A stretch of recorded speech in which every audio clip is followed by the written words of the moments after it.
Hello everyone, very good morning to everyone. Am I audible? Yes, sir. Yes, So today we are going to start our new yes, subject. sir. Very long time.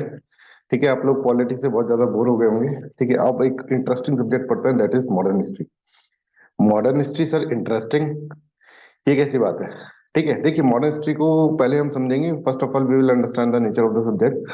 Nature of the subject समझने का ये मतलब होता है कि एक बार तुम nature को समझ जाते हो ना, तो मतलब सब्जेक्ट के साथ तुम्हारा फ्रेंडली रिलेशनशिप एस्टेब्लिश हो गया कि you are becoming friend with the subject. ठीक है, और फिर अगर फ्रेंड के साथ अच्छा अगर आप देखेंगे, एक सेकंड.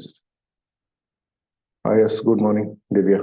राइट, फ्रेंड के साथ अगर हम अच्छा रिलेशनशिप अगर एक बार कर लेंगे तो उसको अच्छे से समझ सकते हैं. राइट, और उसको एक बार अच्छे से समझ जाएंगे तो उसके साथ परेशानी नहीं आएगी. ठीक है, तो मॉडर्न हिस्ट्री का सबसे पहले first of all we will understand the nature. एक ऐसा सब्जेक्ट, अगर हम हिस्ट्री की बात करें तो हिस्ट्री का एक मिसकंसेप्शन है. ठीक है, हिस्ट्री सब्जेक्ट का एक कह लो कि दुर्भाग्य है कि सब इसको ऐसा देखते हैं कि हिस्ट्री मतलब एक बुरा सपना. ठीक है, बुरा सपना स्टूडेंट्स के लिए. क्यों? क्योंकि इसके अंदर बहुत रटना पड़ेगा यार. भाई मैं हिस्ट्री के अंदर इसलिए सक्सेसफुल, मैं हिस्ट्री ऑप्शन इसलिए ले देता क्योंकि इसमें बहुत सारा रटना पड़ता है सर. ठीक है, हिस्ट्री सब्जेक्ट मैं इसलिए छोड़ देता हूँ क्योंकि सर रटना, I am not that kind of guide. मैं तो बड़ा ही टेक्निकल सोचता हूँ, बड़ा ही कंसेप्चुअल सोचता हूँ. ठीक है ना. तो हिस्ट्री जैसा subject is not my cup of T, है ना. बहुत सारे स्टूडेंट्स अगर आप देखेंगे, बहुत सारे एस्पिरेंट्स को मैंने समझा है, सुना है जो. ठीक है, वो ऐसे कहते हैं कि सर हिस्ट्री छोड़कर सारा सब्जेक्ट हमने कर लिया है. ठीक है, तो अब हिस्ट्री जो है, ठीक है, उसका एक दुर्भाग्य है कि सबने इसको रखा है कि भाई तेरे को तो हम रटेंगे. ठीक है, और ये दुर्भाग्य हिस्ट्री का नहीं है, दुर्भाग्य हम लोगों का है. ठीक है, जो स्टूडेंट्स हैं उनका है कि उन्होंने उसको एक इतने प्यारे सब्जेक्ट को, एक हिस्ट्री जैसे प्यारे सब्जेक्ट को उन्होंने रटने के बेसिस पे चीजों को करने लग गए, और इसके कारण ये history will become the nightmare, एक बुरा सपना स्टूडेंट्स का. ठीक है, तो इस चीज को हमको पहले ही समझना पड़ेगा कि ये सिर्फ एक मिथ है. हिस्ट्री बहुत ही ज्यादा कॉन्सेप्चुअल सब्जेक्ट है. कोई भी संसार के अंदर कोई भी चीज कहीं पर हो रही है, ठीक है, ठीक है, तो वही हिस्ट्री हो गई. और वो चीज, हर चीज जो होती है संसार के अंदर, मैंने आपको बताया, from everything in this world, कोई पर्सनैलिटी भी डेवलप होती है तो वो एक कंसेप्चुअल बेसिस पे अपन को समझना पड़ता है. उसका एक रिक्वायरमेंट होता है, कंसेप्ट होता है, एक लॉजिक होता है, तभी जाकर यहाँ पर चीजें आती हैं. राइट, तो हमने ऐसा कहा कि भाई जैसे हिस्ट्री के अंदर कि वास्को डिगामा, भाई उसी टाइम क्यों आया? ठीक है, पहले क्यों नहीं आया वास्को डिगामा? वास्को डिगामा जो बना, अभी अपन अराइवल ऑफ यूरोपियंस पढ़ेंगे ना, उसी टाइम क्यों आया? इसका भी एक रीजन होगा. ऐसे बहुत सारे वास्को डिगामा पैदा हुए होंगे, पर उस वक्त ही ऐसा क्यों वास्को डिगामा बना? ठीक है, क्या नेसेसिटी हुई? तो हिस्ट्री के अंदर आप हमेशा यहाँ पर देखेंगे कि there will be a necessity, एक नेसेसिटी होगी. ठीक है, there will be a space, there will be a vacuum, और उस वैक्यूम को भरने के लिए कोई ना कोई आता है. समझ में आ रहा है? कोई एक नेसेसिटी हो गई, एक वैक्यूम भरने, और वो हिस्ट्री बनाकर चला जाता है. जैसे मैं कहता हूं जनरली, जैसे गांधी बढ़ाया था मैंने आपको, तब मैंने कहा था कि गांधी का जन्म, ठीक है, गांधी का अगर हम देखें, गांधी जैसे लोग जो थे, गांधी जो थे पर्टिकुलर गांधी, वो क्यों मॉडर्न हिस्ट्री के अंदर जो फेस हुआ गांधी का 1915 के बाद, जब गांधी भारत के अंदर आया उसके बाद, क्यों एक गांधी बन गया, इतना बड़ा एक पर्सनैलिटी बन गया भारत के अंदर गांधी? ठीक है, महात्मा गांधी. राइट, क्यों बन गया ऐसे? क्योंकि उस वक्त नीड थी एक महात्मा गांधी की, एक ऐसे पर्सन की जो कि क्या करें, मॉडरेट्स और एक्सट्रीमिस्ट के बीच में एक सुलह कर सके, और एक अपना एक ऐसा करे जिसके अंदर मॉडरेट्स भी आ जाए और एक्सट्रीमिस्ट भी आ जाए. तब जाकर कांग्रेस के अंदर, जो कि लैग कर रहा था, कांग्रेस के अंदर मॉडरेट्स वर्सेस एक्सट्रीमिस्ट चल रहा था, ये लैग कर रहा था. एक ऐसा पर्सन जो कि क्या है, रूल्स और रेगुलेशंस के बेसिस पे रहे, पर कोई रूल्स एंड रेगुलेशन उसको पसंद नहीं आया तो उसको तोड़ दे. ठीक है, जैसे बी आर अम्बेडकर है. बी आर अम्बेडकर क्यों बने? है, इसके पीछे रीजन, अगर कास्टिज्म नहीं होता है भारत के अंदर तो क्या बी आर अम्बेडकर बन पाते हैं? नहीं, कास्टिज्म हुआ, एक पीक पे पहुंचा, उसके अंदर वैक्यूम क्रिएट हुआ, स्पेस क्रिएट हुआ, और बी आर अम्बेडकर जैसी पर्सनालिटी यहाँ पर बन गई. इसी तरह से हिस्ट्री के अंदर अगर आप इस डायमेंशन में हिस्ट्री को समझेंगे तो history will become very very creative, very conceptual. और हिस्ट्री जो है एक बहुत इंपॉर्टेंट सब्जेक्ट इसलिए हो जाता है, ठीक है भाई, आपके दिमाग में ये रहता होगा कि भाई सर हिस्ट्री जो है उसको हम मतलब कैसे पढ़े, एक तो ये रहता होगा, हिस्ट्री को क्यों पढ़े, ये भी रहता है इंपॉर्टेंट. ठीक है, बहुत दिमाग के अंदर एस्पिरेंट्स की हिस्ट्री क्यों पढ़े, ये भी रहता है.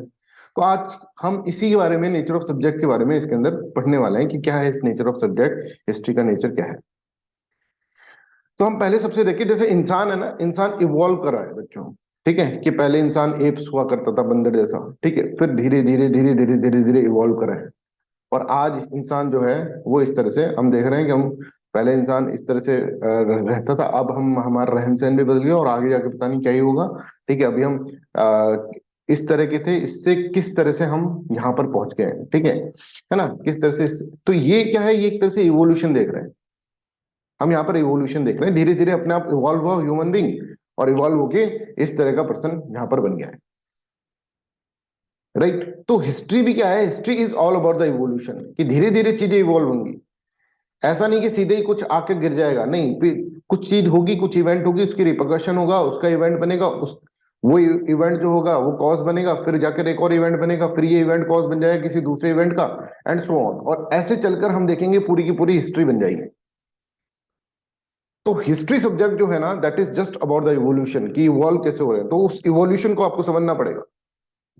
समझ में आ रहा है? अगर उस इवोल्यूशन को आप नहीं समझे और आप सीधे इस चीज को पढ़ रहे हैं, इस चीज को समझ रहे हैं, और इसके पीछे ये चीजें को आप नहीं समझे, तो फिर हिस्ट्री क्या हो जाएगी, रटने वाली चीज हो जाएगी। ठीक है, मगअप कर रहे हैं, कि आप सिर्फ चीजों को मगअप करने की कोशिश कर रहे हैं, और मगअप करते करते करते करते तुम्हें हिस्ट्री से डर लगने लग जाएगा कि यार इसमें तो कुछ समझ में नहीं आता है, और एक तरह से ये कंसेप्चुअल सब्जेक्ट नहीं है, ये तो उन लोगों के लिए है जो कि रटते हैं, और मैं तो भाई रटता नहीं, मैं तो कंसेप्चुअल आदमी हूँ। कोई भी अपने आप को ऐसा नहीं बोलेगा कि मैं रटता हूँ।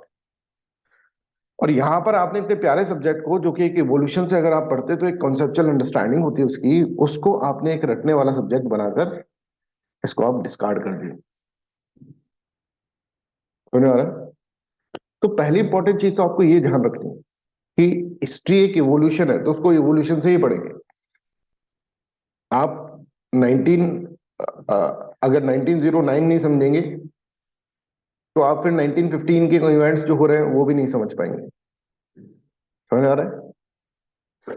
ठीक है, और 1909 को समझने से पहले 1907 समझना पड़ेगा, और 1907 को समझने से पहले 1905 समझना पड़ेगा। मतलब सूरत स्प्लिट से पहले आपको स्वदेशी मूवमेंट समझना पड़ेगा, है ना। और जो अपना 1909 का एक्ट है, उससे पहले आपको सूरत स्प्लिट समझना पड़ेगा, और 1915 के अंदर जो लखनऊ पैक्ट और ये सब चीजें हो रही है 1915-16 के अंदर, ठीक है, उसके लिए आपको ये सब चीजें समझ में आनी चाहिए पहले। आप सीधे 1915 का पढ़े हुए या फिर 1909 चीज का वो रटने की कोशिश करोगे तो there will be a problem. समझ में आ रहा है? तो मैं आपको क्या समझाना चाह रहा हूँ कि ये सब्जेक्ट जो है वो वैसा नहीं है जैसा कि आप सोच कर बैठे।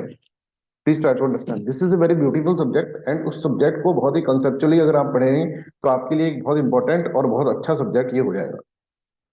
ठीक है, तो मैं बस इतना चाहता हूँ कि सब्जेक्ट के प्रति आपके जो मिसकंसेप्शंस हैं उसको आप हटाकर, और एक ऐसा समझें कि बहुत ही कंसेप्चुअल सब्जेक्ट पढ़ रहे हैं, जैसे इकोनॉमिक्स एक कंसेप्चुअल सब्जेक्ट होता है, पॉलिटी होता है, वैसे ही हिस्ट्री एक कंसेप्चुअल सब्जेक्ट है, उसकी तरफ हम क्या कर रहे हैं, बढ़ रहे हैं। ठीक है, अगर आप ऐसा समझेंगे तो that will create a problem, that will not create a problem to you. ठीक है, आप रटेंगे नहीं सब्जेक्ट को, और फिर इस तरह से, है ना। पहला पॉइंट तो आपने ये पढ़ा कि history is all about the evolution. ठीक है, ये आपको समझना है, ये इसका नेचर है भाई, हर एक सब्जेक्ट का नेचर होता है, राइट। तो हिस्ट्री का क्या नेचर है, हिस्ट्री का ये नेचर है कि भाई हिस्ट्री एक ऐसा पर्सन है जो कि क्या है, जो कि इवॉल्व करा है चीजों के अंदर। ठीक है, इवोल्यूशन से ही अपन उसको हिस्ट्री को पढ़ पाएंगे, समझ पाएंगे, इवोल्यूशन से। दूसरा चीज ये है कि हमारी एक जो बहुत बड़ी समस्या रहती है हिस्ट्री के अंदर, वो ये रहती है कि हम बैठे हैं साहब 2022 के अंदर, है ना, और इवेंट हो रहा है 1600 शताब्दी के अंदर। अब क्या करा जाए, अब हम यहाँ पर बैठ के इस स्पेस एंड टाइम के अंदर बैठकर इस चीज को कैसे समझें।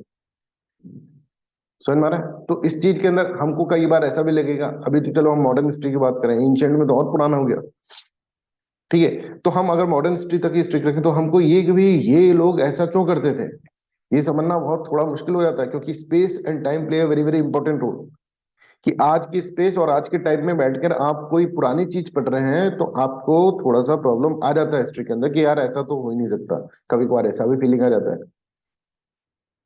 समझ में आ रहा है? तो वो चीजों को भी हमको क्या करना है इसके अंदर ध्यान रखना है। तो आप सबसे पहले अपने दिमाग में ये डालें कि this is a very conceptual subject, और स्पेस एंड टाइम जो है that play very very important role. तो स्पेस एंड टाइम हम जो पढ़ रहे हैं वो किसी और स्पेस एंड टाइम में घट रहा है, तो उसको मानने में हमारे दिमाग अगर, कॉन्शियसनेस हमारी अगर रिटेलिएट करती है तो आपको उसको समझाना पड़ेगा। समझ में आ रहा है? तीसरा इंपॉर्टेंट, जो सबसे इंपॉर्टेंट चीज है वो ये है कि भाई हिस्ट्री जो होती है ना, उसको हम पहले कहीं ना कहीं से पढ़ चुके हैं, ठीक है। और पढ़ने के अंदर, हिस्ट्री के अंदर काफी हमारे दिमाग के अंदर ऐसी चीजें बैठ चुकी है जो कि रियलिटी में है ही नहीं। किसी ने कोई कथा सुना दी, तुमने सच मान लिया और तुमने उसको लेकर बैठे हो दिमाग में, सालों साल तक तुम्हारा एक कॉन्सेप्ट बन, तुम्हारी एक पर्सनैलिटी बन गई है वो, ठीक है। मान लीजिए किसी किसी कोई एक फ्रीडम फाइटर है, उसके बारे में किसी ने कुछ कह रखा है कि भाई ये फ्रीडम फाइटर ऐसा था, ये ऐसा ऐसा करता था, ये चीजें सब चीजें। आजकल तो ऐसे ज्ञान बहुत आ जाते हैं व्हाट्सएप के ऊपर, ठीक है। और तुमने उसको लगाकर दिमाग में घुसा दिया, हाँ भाई ये ऐसा था। अब जब मैं उसको पढ़ाऊंगा कि भाई नहीं ये ऐसा नहीं था ऐसा था, तब रिटेलिएशन हुआ दिमाग के अंदर कि नहीं साहब हमने तो ऐसा पढ़ा है, जिंदगी हो गई हमारी, तो हम तो इसके ऊपर तर्क वितर्क कर करके हम पागला गए हैं। कई लोगों को हमने हराया है तर्कों के अंदर, लॉजिक के अंदर। आप क्या बात कर रहे हो, ये तो पर्सनैलिटी बहुत खराब थी, अब तो बहुत अच्छा बता रहे हो। ये तो बहुत अच्छी थी, आप तो बहुत खराब बता रहे हो। क्यों? क्योंकि हिस्ट्री के अंदर पहले से तुम्हारे दिमाग के अंदर कुछ ना कुछ सेट है, और वो सेट हुआ है ना, वो बहुत ही अनऑफिशियल नॉलेज आपके दिमाग के अंदर से आई है। समझ में आ रहा है? या तो किसी ने बता दिया, गांव का कोई आदमी था, जैसे कहानियां नहीं सुना, कथाएं सुना रहे हैं, मिथ्स चल रहा है, ठीक है। जैसे मैं कॉलेज में था, तो एक मेरा एक फ्रेंड था, ठीक है। तो उसने बोला कि पता है अम्बेडकर को क्या, अम्बेडकर को किसने मारा? बोले कि मतलब अम्बेडकर कैसे मरा, ऐसे हमारी ऐसे डिबेट हुई थी, तो उसने बोला एक राजा ने उसको मार दिया, क्योंकि उस राजा को इस उस एक पर्सन ने उसको मारा क्योंकि उसको ये था कि ये ब्राह्मण क्लास का था एक तो, ठीक है। और इसको राजा ने क्या करा था, राजा ने कहा था कि तू किसी भी दो आदमी को मार सकता है, तो उसने जाके अम्बेडकर को सबसे पहले मारा गोली से, ठीक है। तो अब ऐसी कहानी है, ये कॉलेज स्टूडेंट है जो कि बहुत रेपुटेड कॉलेज के अंदर पढ़ रहे हैं, एनआईटी जयपुर के अंदर, ठीक है। वो इस तरह की उनके दिमाग के अंदर चीजें हैं, राइट। तो अगर वो चीज समझ रहे हैं, वो चीज अगर वो कर रहे हैं, तो आप सोचो कि उनके, जब मैंने बताया कि भाई उसको बीमारी थी, डायबिटिक आदमी था, इसलिए मारा था, तो माना ही नहीं वो बात। गूगल पे सर्च कर रहे हैं, फिर उसको तीन चार जगह सर्च करा, तब जाकर उसको ऐसा पता, समझ में आ रहा है? तो ऐसा जो चीजें हैं, कई कई कॉन्सेप्ट हमारे दिमाग के अंदर, कथाएं चली हैं, ठीक है, गाँव में कथाएं चलती है ना, वैसे ही हमको कथाएं सुनाई गई हैं। तो उस चीज को हमको हटाकर नई चीज हमको इम्प्लांट करनी पड़ेगी, थोड़ा सा दिमाग रिटेलिएट कर सकता है, कोई दिक्कत नहीं है, अपन डिस्कस भी कर सकते हैं, ऐसे कोई बात नहीं है उसको, राइट। कि सर ऐसा था, फिर ऐसा हो गया, फिर ऐसा हो गया, ये सब चीज। तीसरा इंपॉर्टेंट चीज, चौथा इंपॉर्टेंट चीज जो मैं आपको बताऊं, ये जो हिस्ट्री हम पढ़ रहे हैं, that is for the UPSC, UPSC perspective से पढ़ रहे हैं, समझ में आ रहा है? हिस्ट्री के अंदर अगर जैसे मैं आपको, ये हिस्ट्री जो होगा कि अगर हम बात करें तो इसको 10th फेब तक मैं इसको कंप्लीट करवा दूंगा, ठीक है। हर दिन दो क्लासेस होंगी, 10th फेब तक कंप्लीट हो जाएगा। तो 10th फेब तक जब हिस्ट्री कंप्लीट हो जाएगा आपका, ठीक है, तो मैं चाहूं तो एक पर्टिकुलर पर्सनैलिटी पे इतना रिसर्च कर सकता हूँ कि उसको 10th फेब से ज्यादा मैं पढ़ा दूं। तो हमें इतना ज्यादा अंडर रिसर्च नहीं जाना है, ठीक है, क्योंकि हमारे पास यूपीएससी के अंदर जो क्लियर करना है उस चीज को हमको पढ़ना है, ठीक है। कि भाई फ्रांसिस्को डी अल्मेडा जो है, उसकी क्या कहानी है, ये हमको समझनी नहीं है। भारत में आकर उसने क्या करा, ये हमको समझना है, ठीक है। पुर्तगीज गवर्नर जनरल है, ठीक है, उसके बारे में बात करें तो फिर, है ना। तो अल्फेंसो यहाँ पर आए भारत के अंदर, उन्होंने क्या करा, ये करना, उससे पहले वो क्या करे, कहाँ लड़े, कहाँ मरे, कहाँ कटे, वो हमको नहीं समझना है। समझ में आ रहा है? तो हमें ये डैमेज, हाँ कोई इंडियन होता है, जैसे गांधी है, गांधी यहाँ पर आए भारत के अंदर, तो गांधी भारत के अंदर आने से पहले साउथ अफ्रीका में क्या गुल खिलाए थे उन्होंने, वो हमको समझना होगा, ठीक है। तो हमें एक लिमिटेड हिस्ट्री पढ़नी है, ठीक है। हमें ऐसा नहीं करना कि हिस्टोरिकल डायमेंशन के अंदर पूरा का पूरा जाकर पीछे जाके, सर पहले बताओ उसके पापा का नाम क्या था, ये क्या था, वो क्या था, ठीक है, इसने कैसे, इसका जीवन था, वो जीवन कथाएं नहीं पढ़नी है हमें। समझ में आ रहा है? जिनकी पढ़नी है उनके रेलिवेंट हम पढ़ें। अच्छा, फिर भी हम इस हिस्ट्री को इतना डीप के अंदर पढ़ेंगे कि आपका मेंस वाला जो पोर्शन है वो इसके अंदर कवर हो जाएगा, बिकॉज मेंस और प्रीलिम्स अलग अलग पढ़ा ही नहीं सकता मैं, ठीक है, चाहकर भी नहीं पढ़ा सकता। समझ में आ रहा है? तो हिस्ट्री तो कम से कम नहीं, तो वो डायमेंशन भी आपका इसके अंदर क्लियर हो जाएगा। मतलब wherever I am teaching, जब मैं हिस्ट्री पढ़ाऊंगा किसके अंदर, मान लीजिए अकेडमी पे मैं हिस्ट्री पढ़ा रहा हूँ, तो मेंस और प्रीलिम्स के पर्सपेक्टिव से, तो उसके भी नोट्स यही रहेंगे, ठीक है। कुछ कुछ बातें आपको क्लियर होनी चाहिए। तो ये आपके लिए सिर्फ आंसर राइटिंग आपको करनी है, उसके ऊपर आपको क्या हो जाएगा, पूरा का पूरा हिस्ट्री आपका डेवलप हो जाएगा। पूरा हिस्ट्री अगर आप देखेंगे तो conceptual understanding plus factual understanding, ये सब चीजें मैं इसके अंदर आपको बताऊंगा। ठीक है, अब एक इंपॉर्टेंट बात यह है कि स्टूडेंट्स को थोड़ा सा ऐसा लगता है कि भाई मैं तो यूपीएससी का एस्पिरेंट हूँ, है ना, यूपीएससी, है ना, तो मुझे हिस्ट्री क्यों पढ़नी चाहिए भाई, मुझे क्या करना है वहां पर जाकर। कई बार तुमने खुद ने ये क्वेश्चन सोचा होगा और कई बार आपसे किसी ने पूछा होगा कि भाई मुझे क्या करना है वहां पर जाकर, why should I read history. Sir UPSC के अंदर वहां पे एडमिनिस्ट्रेशन संभालना है तो मैं हिस्ट्री क्यों पढूं। अब यहां पर आप ये समझिए कि history is very very important subject, ठीक है, बिकॉज हिस्ट्री के अंदर जो हमारे देश के अंदर पास्ट में हुआ है वो हमें पता चल रहा है, समझ में आ रहा है, ठीक है, जो हमारे देश के अंदर हुआ है पास्ट के अंदर वो पता चल रहा है, हम अपनी कंट्री को एक तरह से अंडरस्टैंड कर रहे हैं, we are understanding our country. वो कंट्री उस कंट्री को अंडरस्टैंड कर रहे हैं जिसको हमको क्या करना है, जिसको हमको गवर्नेंस प्रोवाइड करना है, ठीक है। कोई भी चीज अगर हम भारत के अंदर देखें तो वो उसकी हिस्ट्री से बनी है, ठीक है, उसके आदमी, उसके जो कल्चर है, उसका ट्रेडिशन है, वो सब कुछ उसकी हिस्ट्री से बना है, भारत की हिस्ट्री से। तो if you want to provide a governance particular for a particular country, we should know the history about that country, ठीक है। और सबसे इंपॉर्टेंट रीजन हिस्ट्री पढ़ने का ये है कि हमने हो सकता था पास्ट में बहुत सारी गलती करी हो, उन गलतियों से सुधार के हमें वो गलतियां नहीं करनी है, ठीक है। जब जैसे मैंने आपको इंटरनेशनल रिलेशन पढ़ाया तो इंटरनेशनल रिलेशन भी एक तरह से हिस्ट्री है ना। इंटरनेशनल रिलेशंस क्या है कि पहले क्या होता, क्या हुआ था, इस तरह से इंटरनेशनली हिस्ट्री अगर अपन देखें तो वो उस तरह से इंटरनेशनल रिलेशन भी एक तरह से इवोल्यूशन वाला सब्जेक्ट है। तो मैंने आपको बताया कि भाई श्रीलंका के अंदर हमने ये सब चीजें करी। तो व्हेन यू बिकम मतलब एक फॉरेन डिप्लोमेट बनते हैं आप, ठीक है, if you become a foreign diplomat और आपको श्रीलंका की तरफ बोला गया कि भाई श्रीलंका की तरफ आपका ध्यान देना है, आपका ये प्रोजेक्ट है श्रीलंका, तो आपको पता है कि हमने क्या क्या चीजें कर ली, ये आपको पता होना पहले जरूरी है। क्या क्या गलतियां हमने यहाँ पर कर दी है ये हमको पहले पता होना जरूरी है। कैसे राजीव गांधी जयवर्धने के जाल में फंस गए थे ये हमको पता होना जरूरी, कहीं वापस से तुम जाकर उस चीज को अंदर ना फंस जाओ, है ना। That's why history play very very important role, कि हमें हमारी चीजें पता है, हमारी गलतियां पता है और उन गलतियों को हम वापस से दोहराए नहीं। हमें पता है कि एक फॉरेन रूलर आया था पहले, ठीक है, और उसने डिवाइड एंड रूल पॉलिसी लगाई थी और उस वक्त तो हमको डिवाइड एंड रूल पॉलिसी समझ में नहीं आई थी और हम डिवाइड हो गए थे। पर आज कोई फॉरेन प्लेयर अगर आ जाएगा वापस ऐसा ही, तो हमको ये डिवाइड एंड रूल पॉलिसी को समझना पड़ेगा। आज अगर देश के अंदर कोई पॉलिटिकल डायमेंशन के अंदर डिवाइड एंड रूल खेल रहा है तो हमें पहले ये समझना होगा कि हिस्ट्री में हमारे साथ कोई ये खेल चुका था, तो हमें उसको अवॉइड करना होगा, नहीं तो हम वापस से उसी दलदल में फंस जाएंगे। वापस से हम क्या कर देंगे कि हो सकता है कि वापस से हम स्लेव बन जाए, वापस से कोई कॉलोनी आए, कोई यहाँ आए और हमको कॉलोनी बना ले।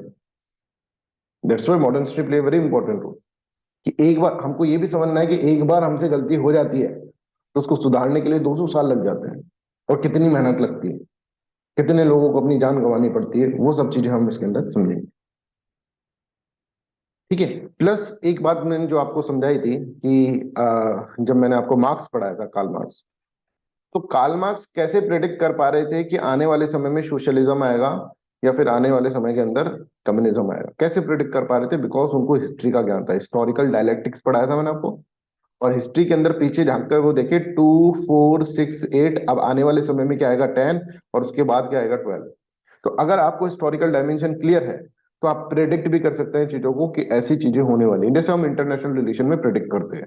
जैसे मैंने आपको पढ़ाया था आईआर के अंदर, तो आईआर के अंदर अगर आपको हिस्टोरिकल डायमेंशन पता है, चाइना के बारे में सब कुछ पता है, तो आपको पता चल जाएगा कि चाइना ये सब चीजें क्यों कर रहा है, यू कैन इजीली प्रेडिक्ट। तो यहाँ पर आपको ये डायमेंशंस को समझने की कोशिश करनी चाहिए कि history is very very important subject, जिसको आपने आज तक जिसके साथ सौतेला व्यवहार करा, ठीक है, जिसको आज तक आपने रिजेक्ट करा, डिस्कार्ड करा, ठीक है, वो सब्जेक्ट बहुत इंपॉर्टेंट है, ठीक है। इसी चीज को ध्यान में रखते हुए हम थोड़ा सा हिस्ट्री के बारे में समझते हैं। तो हमारी जो मॉडर्न हिस्ट्री स्टार्ट होती है, मॉडर्न हिस्ट्री जो हम स्टार्ट करेंगे वो इससे स्टार्ट करेंगे कि मॉडर्न हिस्ट्री के अंदर ये चीज हम समझेंगे कि भाई सबसे पहले हम जो पढ़ेंगे that is arrival of Europeans, ठीक है। यूरोपियंस का अराइवल, कि यूरोपियंस कब आए और क्यों आए, भाई यूरोपियंस को क्या लगा, अपनी कंट्री के अंदर रहकर आराम से रहते, वापस से मतलब क्यों आए और कब आए, क्यों और कब और कहाँ आए, ये तो अपन आगे चलकर डिटेल के अंदर पढ़ ही लेंगे जब हम एक एक करके पढ़ेंगे। तो हमारे दिमाग में ये है कि क्यों आए और कब आए, ठीक है, that is very very important. तो हमारा जो डायमेंशन चलेगा वो ये डायमेंशन चलेगा, arrival of European in India, यहां से अपन अपना कोर्स स्टार्ट कर रहे हैं, ठीक है। और हमारा जो डायमेंशन चलेगा वो ये चलेगा कि व्हेन दे अराइव्ड, ठीक है,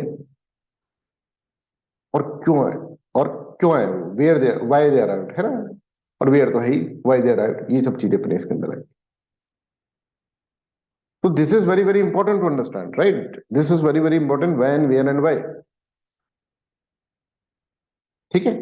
तो यहां पर आपको ये समझना पड़ेगा कि हिस्ट्री के अंदर, भाई हिस्ट्री के अंदर ये सब चीजें क्यों हो रही है, ठीक है, क्यों आए यूरोपियंस को, क्या मजा आ रहा था, कब आए, कहाँ आए, और क्यों आए, ठीक है। तो I hope this is clear to everyone. यहां पर अपन को ये वाला डायमेंशन इसके अंदर क्लियर करना पड़ेगा, राइट। तो आप ये समझिए कि हम जो चीज पढ़ रहे हैं वो एक बहुत इंपॉर्टेंट कंसेप्चुअल सब्जेक्ट है, ठीक है। इसके अंदर हम जो भी पढ़ेंगे इसके पीछे कोई लॉजिक होगा, कोई रटने की चीज नहीं है, रटना होगा तो वो मैं रटवा दूंगा आपको अपनी ट्रिक्स बनाकर, ठीक है, सारी ट्रिक्स अपने ने बना रखी है इसके अंदर, कोई भी आपको ऐसा नहीं लगेगा कि साहब इसको रटना पड़ेगा सब, ठीक है, वो सब चीजें मैं आपको बता दूंगा, ठीक है। बहुत ही कंसेप्चुअल सब्जेक्ट है। दूसरा एक इवोल्यूशन वाला सब्जेक्ट है, ठीक है। तीसरा हमको थोड़ा सा इसके अंदर धैर्य रखना पड़ेगा, धैर्य, धैर्य मतलब पेशेंस, ठीक है, पेशेंस रखना पड़ेगा। चौथा, ऐसा हो सकता है कि हिस्ट्री जो है वो उसके अंदर पढ़ाने के लिए डबल पैसे मांगने चाहिए एजुकेटर को, मैं ऐसे मानता हूँ। क्यों? क्योंकि पहले तो तुम्हारे दिमाग में से वो चीज निकालूं मैं, फिर दूसरा चीज, जब कोई चीज खाली होगा उसके बाद ही मैं तुमको उसके अंदर भर सकता हूँ वो चीज, तो वो फिर चीज वापस से भरनी पड़ेगी, ठीक है। तो जब हम दूसरे इंस्टीट्यूट में पढ़ाते हैं तो बोलते हैं सर हमको इसमें बहुत मेहनत लगती है, हमको डबल पैसे देने चाहिए, मजाक के अंदर, ठीक है। तो ये इसका एक तरह से डायमेंशन, राइट। तो हम स्टार्ट करते हैं, हम सबसे पहले स्टार्ट करेंगे arrival of Europeans in India, और अराइवल ऑफ यूरोपियंस के अंदर कि कब आए, कहाँ आए और कैसे आए, ये हम इसके अंदर समझेंगे, ठीक है। तो just give me second, 1 minute दीजिए, 1 मिनट के अंदर अपन इसको स्टार्ट करते हैं, जस्ट गिव me सेकंड, है ना।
ठीक है, तो अभी तक किसी को कोई डाउट है? तो ये अपना कुछ मिलाकर अपन ने नेचर ऑफ सब्जेक्ट समझने की कोशिश करी कि मॉडर्न हिस्ट्री किस तरह का हो।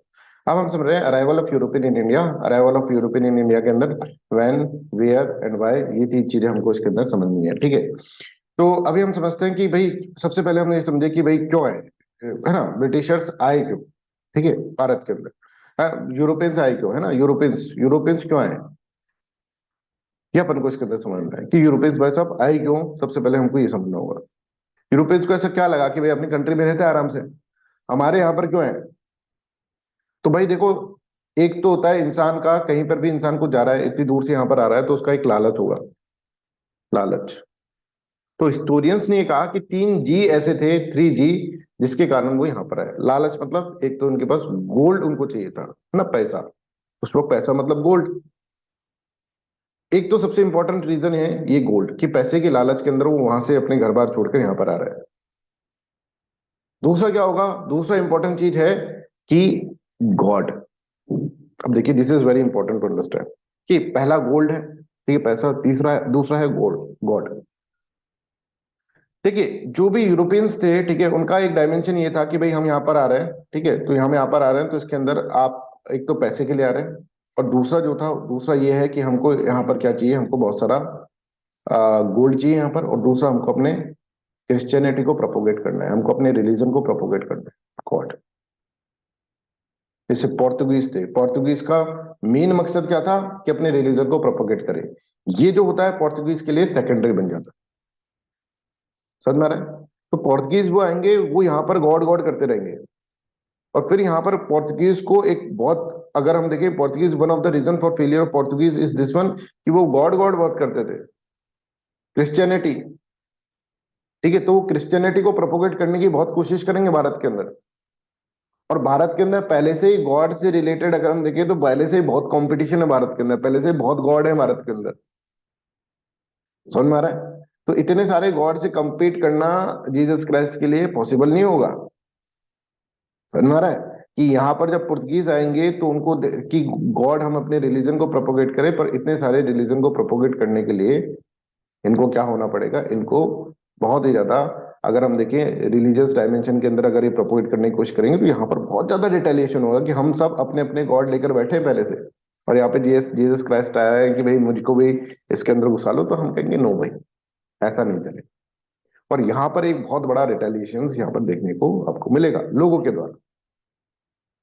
तो आप यहाँ पर देखेंगे कि पुर्तगीज का one of the reason to for the failure और decline of Portuguese in India, इतना सबसे पहले आए थे पुर्तगीज और सबसे बाद में गए, पर हम ब्रिटिश को पढ़ते हैं। क्यों? क्योंकि एक्सपेंड नहीं कर पाए। एक्सपेंड क्यों नहीं कर पाए? क्योंकि इनके कीड़ा लगा हुआ था। क्या लगा हुआ था? भगवान का कीड़ा, कि हमको जीसस क्राइस्ट को, हमको क्रिश्चियनिटी को प्रोपोगेट करना है, ये इनका पहला मकसद था। गोल्ड तो बाद में आता रहेगा। They were not so much professional, ठीक है, अगर हम देखें एक कॉलोनी बनाने के लिए जो दिमाग चाहिए होगा, उनके अंदर ये दिमाग नहीं था। They are very very emotional towards the God, towards the Christianity, towards the religion. That's why one of the reason for the failure of Portuguese is this one, कि भारत के अंदर एक्सपेंड क्यों नहीं कर पाए। This is the reason. सबसे पहले आए थे, इनके पास कोई नहीं था, कोई कंपटीशन नहीं था, कंपटीशन लेस इनको सिस्टम मिला है, फिर भी फेल कर गए। और ऐसा नहीं था इनके पास जहाज अच्छे नहीं थे, बहुत अच्छे जहाज थे, नेवी बहुत अच्छी थी इनके पास, बट फिर भी फेल कर गए। समझ में आ रहा है? तो यहां पर अगर हम समझे कि पुर्तगीज जो थे वो यहाँ पर आए, गॉड गॉड ये क्या कर रहे थे, रट लगा के रखे थे जीसस क्राइस्ट, और हमारे यहाँ पे पहले से बहुत कंपटीशन है इसके अंदर, तो ये क्या हुआ, इतना इनका दाल गला नहीं है। ठीक है, तीसरा इंपॉर्टेंट चीज है ग्लोरिफिकेशन ऑफ नेशन। नेशन की ग्लोरिफिकेशन, कि भाई हम आए हैं, ब्रिटेन, ब्रिटेन का सम्राट, साम्राज्य बनाना है हमको, हमको पोर्तुगीज का साम्राज्य बनाना है, हमको डच को, डच जो कंट्री हो, ठीक है, नेदरलैंड जो है, उसको हमको पूरे विश्व के अंदर को कॉलोनी बना लेना है। ठीक है, एक नेशनलिज्म की फीलिंग, चलो वहां चलते हैं, आप अपने नेशन की टेरिटरी बढ़ाएंगे, ये करेंगे, हम कोई अच्छा काम कर रहे हैं, देशभक्ति का काम कर रहे हैं, ग्लोरिफिकेशन ऑफ नेशन के लिए ये लोग आते थे। समझ में आ रहा है? तो यूरोपियंस का आने का रीजन क्या होगा, या तो पैसा होगा, या फिर वो गॉड होगा, या फिर ग्लोरिफिकेशन ऑफ नेशन होगा, या फिर तीनों होगा। तो जैसे ब्रिटिशर्स आ रहे हैं, तो ब्रिटिशर्स का मेन मकसद लूटना है भारत को, गोल्ड इज द मेन मकसद। ठीक है। इसके बाद गॉड को तो ठीक है थोड़ा बहुत करते रहेंगे, पर गॉड के चक्कर में गोल्ड को नहीं छोड़ेंगे। पुर्तगीज का अलग सिस्टम है। पुर्तगीज आ रहे हैं यहाँ पर, तो पुर्तगीज को ये समझना है कि भाई यहाँ पर हमको क्रिश्चियनिटी प्रोपोगेट करनी है किसी तरह से। पूरे वर्ल्ड के अंदर हमारा एक मकसद है कि हमको क्रिश्चियनिटी प्रोपोगेट करनी है। गोल्ड मिल जाता है तो ठीक है, नहीं तो क्रिश्चियनिटी को तो हम नहीं छोड़ेंगे। और इस कारण से ये फेल हो जाएगी। They are not so much professional as the britishers, that's why they can not expand in the India, right. वो एक्सपेंशन नहीं कर पाएंगे। वो रहेंगे तो सारे इंडिया के अंदर लास्ट तक रहे हो, पर एक्सपेंशन नहीं कर पाएंगे, बिकॉज उनके पास चीज है जो उनको, उनके एक एक्सपेंशनिज्म के अंदर उनको एक तरह से हर्डल क्रिएट कर रहे हैं, दैट इज जीसस क्राइस्ट। और जीसस क्राइस्ट की यहाँ पे दाल इसलिए निकलेगी क्योंकि यहाँ पे पहले से बहुत सारे वॉर्स। भारत के अंदर आकर आप किसी एक अलग से रिलीजन को लेकर आ रहे हैं और उसके अंदर आप क्या कर रहे हैं, आप उसको प्रपोगेट करने की कोशिश कर रहे हैं। फोर्सफुली आप कर सकते हैं, ठीक है, पर आप अगर आप देखेंगे रिलीजियसली सोसाइटी को कन्वर्ट करते हो तो that is not possible. Forcefully कर सकते हैं कि हाँ ठीक है यार, अब क्या करें कि कुछ समय के लिए तो हमको ऐसा ही करना पड़ेगा, ऐसे करके कर सकते हैं। क्योंकि यहाँ पर भी अगर इंडियन सोसाइटी को आप देखें, core of Indian society is that Indian society is very much religious in its nature, ठीक है। तो ब्रिटिशर्स को अगर मैं देखूं तो britishers are more professional than the Portuguese, क्योंकि ब्रिटिशर्स का मेन मकसद ये है कि भाई कॉलोनी है, सोने की चिड़िया के ऊपर अटैक कर दिया है, सोने की चिड़िया के सारे पंख कतर कर हमको कहां पर लेकर जाना है, ब्रिटेन में लेकर, बस एक सेट टारगेट है। अब इसके अंदर हमको कुछ भी करना पड़े, रिलीजन से क्या लेना देना हमको, हम अपने रिलीजन हम प्रोपोगेट करेंगे, दूसरों को क्यों करवाए, ठीक है। और वो इस तरह से करते रहे। तो क्रिश्चियन मिशनरीज बहुत बाद में आई, जब उन्होंने पूरा सेट हो गया तब जाकर क्रिश्चियन मिशनरीज को अलाउ करा गया। पर यहाँ पे from the very day, very first day they want to propagate christianity, ठीक है। तो ब्रिटिशर्स के अंदर अगर हम ऐसा देखें तो उनका दिमाग थोड़ा ज्यादा वर्क कर, हम थोड़ा थोड़ा अभी कंसेप्चुअली पढ़ रहे हैं, अभी फिर आगे चलकर फिर हम थोड़ा सा इसको फैक्चुअल में आ जाएंगे, ठीक है। तो हमारे पास ये है कि भाई कब आए, तो ये है कि पुर्तगीज आए सबसे पहले, पुर्तगीज 1498 के अंदर आए। डच आए 1604 1605 के अंदर आए, राइट। इंग्लिश जो होंगे, ब्रिटेन जो होंगे वो 1608 के अंदर आएंगे। डेनिश जो होंगे, ठीक है, that will come in the 1618। और अगर हम देखेंगे यहाँ पर फ्रेंच जो होंगी 1667 के अंदर फ्रेंच विल कम, ठीक है। तो अगर हम देखें तो इसके अंदर इस तरह का हमको ये याद रखना है। अब पुर्तगीज सबसे पहले आए, फिर डच आए, फिर इंग्लिश आए, फिर डेनिश आए, फिर फ्रेंच आए। और यहां पर इन ईयर्स को याद नहीं रखें तो आप बस ये तो याद रखें कि भाई ये लोग किस सीरीज के अंदर आए। पुर्तगीज पहले आए, फिर डच आए, है ना। तो कभी कभार हमको ऐसा आ जाएगा कि बताओ किस ऑर्डर के अंदर आए, ठीक है। वन ऑफ द स्टेटमेंट इस तरह से आ सकता है। क्या ये स्टेटमेंट सही है कि पुर्तगीज आए पहले, फिर इंग्लिश आए, फिर डच आए? तो इसमें बहुत कंफ्यूजन हो जाएगा कि इंग्लिश पहले आए कि डच पहले आए, डेनिश पहले आए, हमको क्या पता, ठीक है। तो यहाँ पर ये सब चीजें बहुत इंपॉर्टेंट आपको ये समझना है कि यहाँ पर ये चीजों को ट्रिक से अपन को याद करना है, हमको ज्यादा माइंड के ऊपर फोकस, क्योंकि हिस्ट्री के अंदर बहुत सारी ऐसी चीजें होंगी जो अपन को रटनी पड़ेंगी, और रटनी पड़ेंगी तो इसका मतलब ये है कि I will make you understand the things, ठीक है। मैं आपको उसके लिए ट्रिक्स बताऊंगा, आपको खुद को बनानी भी नहीं, क्योंकि हिस्ट्री एक ऐसा सब्जेक्ट, ठीक है। तो I hope this is clear to everyone, है ना। अरे भाई रितिका, सोचो, लालच जो होता है ना बहुत बुरी चीज होती है, समझ में आ रहा है? लालच बहुत बुरी चीज होती है। तो इंडस्ट्रियलाइजेशन हो रहा है तो वहां पर जितना पैसा आए उतना कम है। पैसा नहीं कि अमेरिका में मिल चुका था तो यहाँ पर, यहाँ का पैसा क्या करेंगे, ठीक है। मिल तो उनको ब्रिटेन में ही गया था, फिर वो क्यों यहाँ पर आए, राइट, इस तरह से। तो ये मत समझो कि भाई एक इतनी सारी कॉलोनीज कर रहे हैं, अफ्रीका कर रहे हैं, तो और क्या रीजन था, तुम बताओ, ब्रिटेन का यहाँ पर आने का पैसा नहीं था तो क्या वो रिलीजन को प्रोपोगेट करना चाहते थे, क्या ग्लोरिफिकेशन करना चाहते थे? पैसा ही था ना, लूटा ना उन्होंने, ड्रेन ऑफ वेल्थ ही करा ना, है ना। तो ये आप इसके अंदर समझे कि ऐसा नहीं कि आपको पैसा मिल जाए, मैं अभी आपको 1 लाख रुपए दे दूं ना, आप सोचे यार सर 1 लाख रुपए और दे दो, तो मैं, अपना एम्बिशन बढ़ जाता है ना। पहले छोटे घर में एम्बिशन, अब यार थोड़ा और बड़ा होना चाहिए, फिर थोड़ा और इंसान जो होगा इसी के पीछे भागता रहेगा। इंसान मतलब इंक्लूडिंग मी, आप सब लोग, ठीक है। और जो नहीं भागेगा इसके अंदर तो वो तो भाई मोक्ष की प्राप्ति हो गई उसको, तो वही तो निर्माण हो गया कि भाई आप वर्ल्डली थिंग्स से थोड़े से डिटैच हो गए, समझ में आ रहा है? तो यहाँ पर देखो, तो इतना तो आप खुद भी अंडरस्टैंड कर सकते हैं। तो पुर्तगीज, डच, इंग्लिश की भाई, हाँ भाई अमेरिका के अंदर पैसा मिल गया, चलो भाई बैठ जाते हैं यहाँ पैसा, यहाँ पैसा मिल गया, नहीं तो इंडिया के अंदर मिल गया तो ठीक है यार, इंडिया को कॉलोनी बना के रखते हैं, अफ्रीका को काहे बनाए, ठीक है। तो ऐसा नहीं, अगर आप देखेंगे तो ब्रिटेन ने तो सबको कॉलोनी बनाया था, ठीक है, ऐसे बोला जाता था कि sun never sets in Britain, कि ब्रिटेन का सूर्य कभी अस्त नहीं होता है। क्यों? क्योंकि कहीं ना कहीं तो सूरज होगा, सब कुछ ब्रिटेन का ही तो है, सब कुछ ब्रिटेन की कॉलोनी है। तो ग्रीड जो होती है दैट इज, है ना, तो सब कुछ है, जो कॉलोनियलिज्म है, जो अगर आप देखेंगे जो एक्सप्लॉयटेशन है, ठीक है, जो कैपिटलिज्म है, ये सब कुछ क्या है, इस सब कुछ का अगर हम कोर थॉट करें तो दैट इज ग्रीड। इंडस्ट्रियलाइजेशन हुआ है दैट इज ग्रेट। एंशियंट आदमी की तरह रहते ना आराम से, क्या जरूरत थी कपड़े का, रोटी कपड़े मकान का, आराम से एनवायरनमेंट भी सस्टेन रहता, ठीक है, अब भी सस्टेन रहते। बट हमको उस तरह, है ना, तो ये सब चीजें अपन को समझ, तो हमको अब इस तरह से याद करना पड़ेगा, इन सब की चीजों की ट्रिक्स हमको बनानी पड़ेगी। तो I will let you know that कि ट्रिक्स जो होगा उसका डिपार्टमेंट मेरा है, सारी ट्रिक्स का, है ना। तो आप जब मॉडर्न हिस्ट्री 10th Feb को जब यहाँ से निकलोगे तो मॉडर्न हिस्ट्री आपको पूरी याद भी होगी, ठीक है, that is my personal guarantee. और वैसे ही वीकली टेस्ट होंगे, हर 3 दिन में एक बार टेस्ट हो रहा है, ठीक है, जैसे अपने पॉलिटी के अंदर गए, हर 3-4 दिन के अंदर एक एक टेस्ट अपन ले ही रहे हैं उसके अंदर, राइट। चलिए, तो लेट्स अंडरस्टैंड दिस वन। इसको कैसे याद करो, तो आप ऐसे याद करो कि यूरोपियंस जब आए ना तो एक पेन ड्राइव लेकर आए। सबसे पहले वो पेन ड्राइव लेके आए, ठीक है, पेन ड्राइव, पीडी बोलते हैं ना पेन ड्राइव को, भाई पीडी देना, ठीक है, पेन ड्राइव, पेन ड्राइव लेकर आए। पेन ड्राइव लेके आए ना, तो उसके बाद सबसे पहले उन्होंने एक, यूरोपियंस ने इंग्लिश मूवी देखी, बॉलीवुड की, ना बन गया बॉलीवुड, बॉलीवुड इंग्लिश मूवी देख ली, ठीक है। अब इंग्लिश मूवी देख रहे थे, इंग्लिश मूवी अब देखने के लिए पहले पेन ड्राइव में डालनी पड़ी, तो इंग्लिश मूवी पहले पेन ड्राइव के अंदर उन्होंने डाली, ठीक है, इंग्लिश मूवी डाली इन्होंने पेन ड्राइव के अंदर। बट है ना, यूरोपियंस है, यूरोपियंस सोचा यार बोर हो रहे हैं क्या करें, तो पेन ड्राइव लेके आए थे, पेन ड्राइव के अंदर सबसे पहले इंग्लिश मूवी डाली, और फिर लैपटॉप पे लगाई, और फिर वो इंग्लिश मूवी देख रहे थे यार। अब उनको लगा कि भाई अब क्या करें, यहाँ पर मूवी देखते थे तो कुछ खाने की इच्छा हो रही है, पहले पॉपकॉर्न तो हुआ नहीं करते थे, ठीक है ना, पॉपकॉर्न वाला कंसेप्ट तो था नहीं, तो उन्होंने क्या करा, आलू को थोड़ा सा फ्राई कर लिया, that is French fries, French fries, समझ आ रहा है। तो फ्रेंच फ्राइज उन्होंने खानी। तो आप कैसे याद रखोगे, अब सर इस स्टोरी को कैसे याद रखोगे, इस तरह से याद रखोगे, पेन ड्राइव, ठीक है, इसके अंदर मूवी डाली,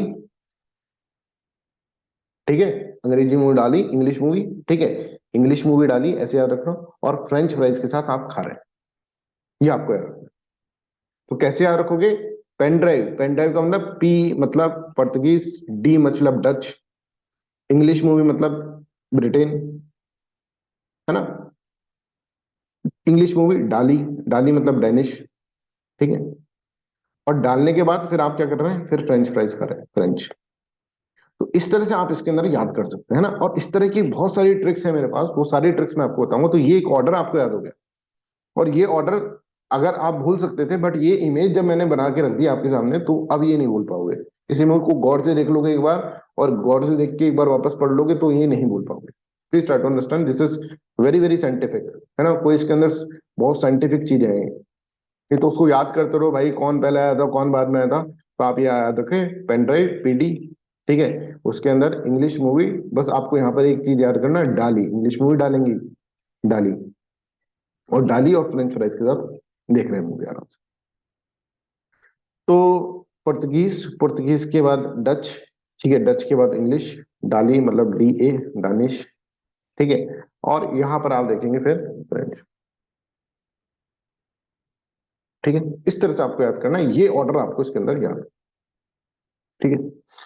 चलिए, तो अब हम बात करते हैं कि आ, किस तरह से हम, और दूसरी चीजें हम देखेंगे कि और चीजें किस तरह से होती थी, ठीक है, पहले किस तरह का चीज चलता था, जब अराइवल ऑफ यूरोपियन आया तो उनको क्या दिक्कत आया, ये हम इसके अंदर समझेंगे, राइट। देखिए, पहले जो रूट हुआ करता था ना, ठीक है, अगर हम देखें कि जब पहले जो रूट हुआ करता था उस तरह का रूट हुआ करता था एंशियंट टाइम के अंदर, ठीक है, जैसे एंशियंट सिल्क रूट आपको ये दिख रहा है, ठीक है, ये एंशियंट सिल्क रूट है, भारत के अंदर से भी कश्मीर के अंदर से जा रहा है, ठीक है, और यहाँ से सेंट्रल एशिया को कनेक्ट कर रहा है, ये सब चीजें एंशियंट सिल्क, और इस तरह से यहाँ पर भी आ रहा है, और इस तरह से इजिप्ट के अंदर होकर इस तरह पूरा रूट इस तरह से चलता था, है ना। कभी रिलीजन के लिए लोग आते थे यहाँ पर, किस तरह से होता था, राइट। तो यहाँ पर जो लोग होते थे, अरब ट्रेडर्स थे, उनका यूरोप से कनेक्शन था, यूरोप का डायरेक्टली इंडिया और इन सब चीजों से कनेक्शन नहीं था, पर यहाँ पर जब भी ये जर्नी चलती थी, ठीक है, जर्नी होती थी, तो आप देखेंगे जर्नी जो होगी वो इस तरह से होगी, ठीक है, कि अगर हम देखें जर्नी के अंदर सबसे पहले अगर यूरोप से किसी को आना होगा, हम इसको एक तरह से प्रिडिक्ट कर रहे हैं, यूरोप से आए नहीं लोग, ठीक है, क्योंकि उनको जो चीजें मिल जाती थी वो अरब से ही मिल जाती थी, अरब ट्रेडर्स आते थे यूरोप पहले, ठीक है, पर अरब ट्रेडर से ही उनको चीजें मिल जाती थी, यूरोप से लोग आए नहीं, ठीक है। बट अगर यहाँ से यूरोप से अगर आते हैं तो सबसे पहले वाटर, मेडिटेरेनियन सी, फिर उसके बाद लैंड के थ्रू आते हैं, अगर हम बात करें तो वाटर, फिर लैंड, और फिर वाटर के थ्रू आते हैं, है ना, फिर वाटर के अंदर, फिर जाकर यहाँ पर आते हैं, ये रूट चल रहा था। पर हम देखेंगे कि ये रूट फॉलो नहीं किया गया, वास्को डिगामा ने ये रूट को फॉलो नहीं करा, और वास्को डिगामा ने कुछ और ही रूट को फॉलो करा, कि ये पूरा का पूरा इस तरह से यहां से निकल कर आया, लिस्बन से निकल कर आया यहाँ पर, अगर आप देखेंगे पूरा का पूरा इसको केप ऑफ गुड होप को क्रॉस करा, और फिर जाकर इंडियन ओशन के अंदर जाकर फिर इंडिया के पास जाए। इसका रीजन क्या था? इसका रीजन था कि देखिए 15th सेंचुरी के आसपास एक ऑटोमन एम्पायर जो था ना, उसने इस पूरे रीजन को कैप्चर कर लिया था, ठीक है, और यहां से इस जगह से यूरोप के अंदर से कोई यहां से जा नहीं सकता था, राइट, जा नहीं पाता। तो वहां के राजा जो थे, यूरोप के राजा जो थे, उन्होंने कहा कि भाई, और ये लोग थे, ये बहुत ही ज्यादा कट्टर लोग, ऑटोमन एम्पायर वाले, है ना। तो ऑटोमन एम्पायर जो था, इसने पूरा का पूरा ये रूट कैप्चर कर लिया, यहां से कोई जा नहीं सकता, समझ आ रहा है? तो यहां से क्यों नहीं जा सकते? क्योंकि बिकॉज इन्होंने कहा कि भाई यहां से हम किसी भी और रिलीजन वाले को जाने नहीं देंगे, यहाँ पे इन्होंने सैंक्शंस लगा दिए, और मुस्लिम्स का डोमिनेशन यहाँ पर हो गया, इस तरह से आप देखो। अरब ट्रेडर्स आराम से इंडिया से कांटेक्ट में थे, तो अब इन्होंने सोचा भाई यहाँ से तो अपन जा नहीं सकते, अब इनकी जब भूख जगेगी, ठीक है, यूरोपियंस की, कि हमको भी एशियन डायमेंशन में जाना है, एशिया के अंदर जाकर, ईस्ट के अंदर जाकर पर्टिकुलरली हमें भी एक्सप्लोर करनी है चीजें, हमें भी ट्रिपल जी लेकर आना है ईस्ट के अंदर जाकर, तो अब उनको फिर नए रूट्स की जरूरत होगी, और यहाँ से कहानी स्टार्ट होगी, ठीक है, जब ऑटोमन एम्पायर बहुत ज्यादा यहाँ पे ग्रो कर जाएगा, ठीक है, तो फिर यहाँ पर नए रूट्स की डिस्कवरी स्टार्ट होगी, और फिर नए रूट की डिस्कवरी स्टार्ट होगी, तो उस वक्त सबसे पहला जो लीड उठाएंगे वो उठाएंगे पोर्तुगल। पोर्तुगल जो है वो लीड उठाएगा सबसे पहले, और पोर्तुगल के अंदर इनका एक राजा था एक्चुअली। देखो अब बनती कैसे हैं चीजें, ये समझना, वास्को डिगामा से, वास्को डिगामा को वास्को डिगामा कैसे बना, ये अपन को समझना होगा। पोर्तुगल के अंदर एक राजा थे, है ना, प्रिंस हेनरी, आपने नाम सुना होगा। इनका एक शौक था कि ये खुद एक क्या थे, ये खुद चाहते थे कि मैं जाकर पूरे सीज को एक्सप्लोर करूं, जैसे जैसे होता है ना जैक स्पैरो, ठीक है, कैप्टन जैक स्पैरो, वैसा इनका शौक था, और इसीलिए इनको निकनेम दिया गया था नेविगेटर, नेविगेटर, है ना। पोर्तुगीज के किंग का आप देखेंगे सबके कुछ ना कुछ निकनेम होते ही थे, उनको नेविगेटर दिया गया था। भाई इसका जो ऑब्सेशन है, इसका ऑब्सेशन ये नहीं है, इसकी भूख जो है वो ये है कि सी के अंदर ही जाकर खत्म होगी इसकी भूख, तो इसको बहुत ज्यादा ऑब्सेशन था प्रिंस हेनरी को। और उस वक्त सी के रूट आपको नहीं पता, जैसे आज तो भाई सी के रूट ये है, ये सब चीजें इस तरह से, यहां से ऐसे जाना है शिप को, ऐसे जाकर इस तरह से जाकर यूं चल जाना है, तो यहाँ पर कोई भी जो वाटर होगा उस तरह शांत वाटर जो होता है वो ढूंढते हैं, और सी लाइन ऑफ कम्युनिकेशन का मतलब इस तरह से अपन ने एक तरह से रास्ता बना दिया, जैसे अपन सड़क बना देते हैं, वैसे अपन ने सी के अंदर ये रास्ता बना दिया, ये रास्ता खोज दिया कि ये रास्ता बिल्कुल सक्सेसफुल है, ठीक है। अब अगर तुम ऐसे जाओगे तो कहीं ना कहीं मारे जाओगे, ये रास्ता प्रोटेक्टेड भी है, ये रास्ता इस तरह से, तो रास्ते खोजने की बात करी प्रिंस हेनरी ने कि रास्ता खोजेंगे, तो बोले प्रिंस हेनरी साहब, आप नाहक आप इस सी के अंदर जो जाता है, सी को बहुत लोगों को निकल चुका है, तो उसने सोचा कि मैं जितना एक्सप्लोर कर सकता हूँ उतना तो करूंगा ही, बाकी अगर कोई एक्सप्लोर करना चाहेगा तो उसको भी मैं क्या करूंगा, उसको भी मैं सपोर्ट करूंगा। तो he was giving a patronage to the people who are doing the exploration, sea exploration, because he is having the, मतलब इसकी खुद के अंदर एक ऑब्सेशन है to explore the sea. Secondly prince Henry Portuguese का है, और पुर्तगीज वाले क्रिश्चियनिटी को ज्यादा प्रपोज करना चाहते हैं, तो ही वांट कि मेरा जो रिलीजन है, मेरी जो क्रिश्चियनिटी है, वो दूर दराज तक पहुंचे, हर दे, जो ब्रह्मांड के हर कोने कोने तक मेरी क्रिश्चियनिटी पहुंचे, ऐसा वो चाहते हैं प्रिंस हेनरी, ठीक है। तो उनके कारण वो क्या करेंगे, वो वास्को डिगामा को हायर करेंगे, कि वास्को डिगामा तुम यार खोज के लाओ, कोई ऐसा रास्ता खोज के लाओ कि मेरा दिल खुश हो जाए। वास्को डिगामा कहेगा साहब मेरे को जहाज दो, है ना, बनाकर मस्त से बोले जहाज की कोई दिक्कत नहीं, हमारी नेवी बहुत स्ट्रांग है, तुमको एक बहुत मस्त सा हम जहाज बनाकर देंगे। ठीक है, पर दिक्कत क्या आएगी तुमको? दिक्कत तुमको आएगी वहां पे अरब डोमिनेशन। तो वहां से तुम नहीं जा पाओ, तुमको दूसरा रास्ता ढूंढो जिससे उनका किस्सा ही खत्म हो, अरब वालों का किस्सा ही खत्म हो, ये मुस्लिम्स का किस्सा ही खत्म हो, है ना, कि ये लोग हमको ट्रेड नहीं करने देंगे सर, मुस्लिम रूलर्स को। तो प्रिंस हेनरी ऑफ पुर्तगाल, ठीक है, जिसका निकनेम ही था नेविगेटर, इनका निकनेम ही नेविगेटर है, क्योंकि इनको बहुत शौक है, he is the obsession to explore the sea. He want कि मुस्लिम डोमिनेशन को सरकमवेंट करें, कि भाई यहां से जाना ही नहीं है, ये लोग रोक लेंगे नहीं तो दूसरा रास्ता ही खोल ले हम, और spread Christianity for and wide, कि हम चाहें जितना ज्यादा स्प्रेड कर सके क्रिश्चियनिटी को फॉर एंड वाइड। ठीक है, तो वास्को डिगामा जो चलता है, वास्को डिगामा यहां से निकलेगा पुर्तगाल से, लिस्बन से, और निकल कर फिर इस तरह से घूम घाम के इस तरह से जा रहा है ना, जहाज जा रहा है, और जहाज जाकर इस तरह से जाकर केप ऑफ गुड होप को कवर करके कैलिकट के अंदर सबसे पहले मिलेगा। तो पुर्तगीज सबसे पहले भारत के अंदर कहाँ है, कहाँ इंपॉर्टेंट हो गया कैलिकट के अंदर, यहां से जा नहीं सकता था, है ना। सर आपने हमको जब बताया है कि ये जो चीज आपने हमको बताई यहाँ पर कि sir water land and then water, sir हम क्या करें, हम बताएं आपको, क्या आपने क्या गलती कर दी, वाटर देन वाटर, क्योंकि यहाँ पे भी तो सुएज कैनाल है, और फिर वाटर, वाटर वाटर वाटर से चल जाते ना, यही से शॉर्ट से पहले जाते थे। ठीक है, तो ये ऐसा भी तो हो सकता था, बट बच्चों यहाँ पर आप देखेंगे सुएज कैनाल जो है ना, वो था नहीं पहले। मैंने आपको इंटरनेशनल रिलेशन में पढ़ाया था, सुएज कैनाल बहुत बाद के अंदर बना है, समझ आ रहा है। तो स्विच कैनाल तो था ही नहीं पहले, तो एक रीजन ये भी है कि भाई यहाँ से डायरेक्टली आप क्यों नहीं जा रहे थे, वाटर लैंड वाटर क्यों कवर कर रहे हैं, वाटर में फिर लैंड पे जाना पड़ रहा है, क्योंकि यहाँ पे स्विच कैनाल नहीं है, तो स्विच कैनाल था यहाँ पे नहीं था पहले यहाँ पर। ठीक है, स्विच कैनाल तो बाद में बना। तो अभी तो हम यहाँ पर ये समझ रहे हैं कि भाई यहाँ पर जो गए हम, ठीक है, तो यहाँ पर जा ही नहीं सकते थे, या तो वैसे ही नहीं जा सकते, स्विच कैनाल होता तो ही नहीं जा सकते थे, बिकॉज यहाँ पे अरब मुस्लिम का डोमिनेशन था।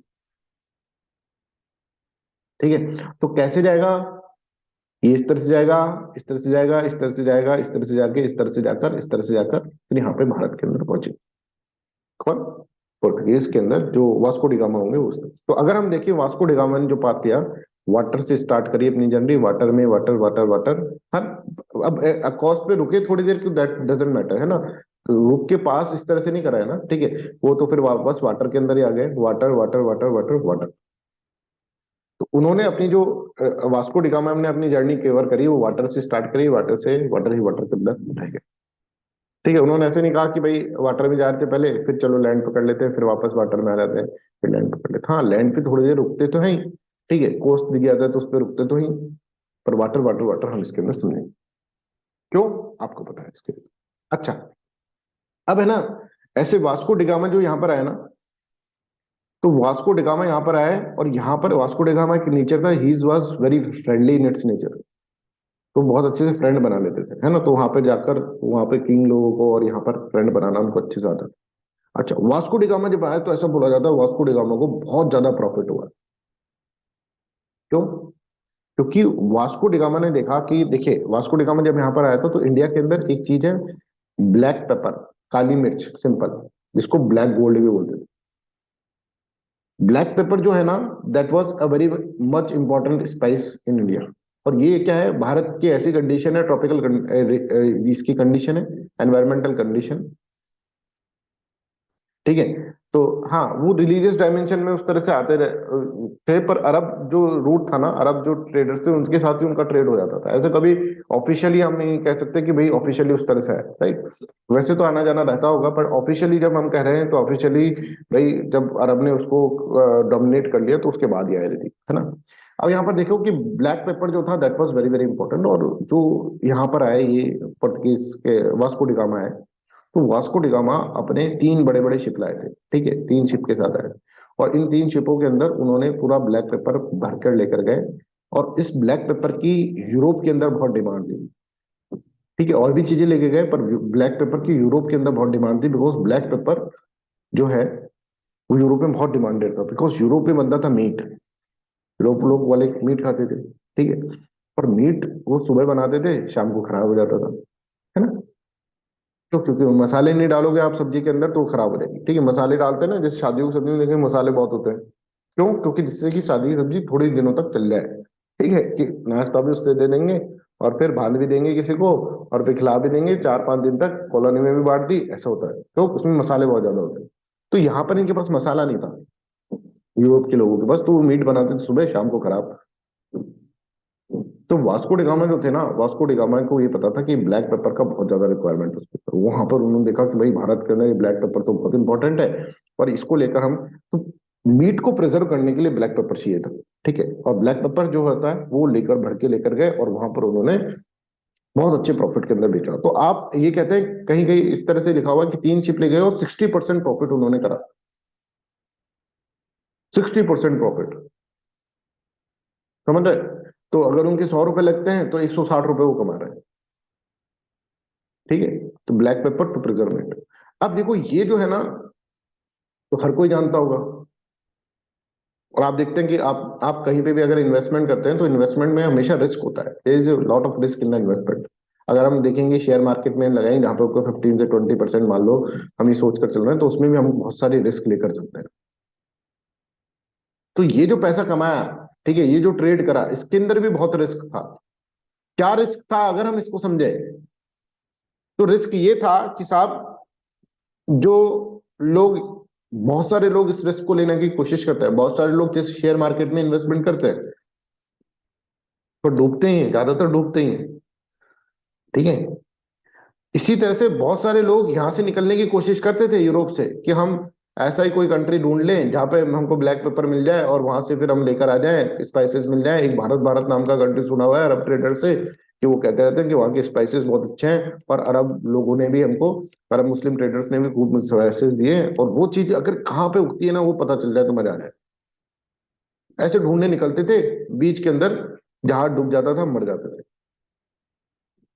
बहुत लोगों ने ट्राई करा होगा, ऐसे नहीं कि इन्होंने ट्राई करा है वास्को डी गामा, बहुत लोगों ने ट्राई करा होगा, और बहुत लोगों ने ट्राई करके, ये लोग क्या करते थे, ये लोग जाते थे और जाते जाते, रिस्क बहुत ज्यादा है इसके अंदर, पर प्रॉफिट भी तो ज्यादा है सर, तो ये प्रॉफिट खींच के लेकर जाता था इनको।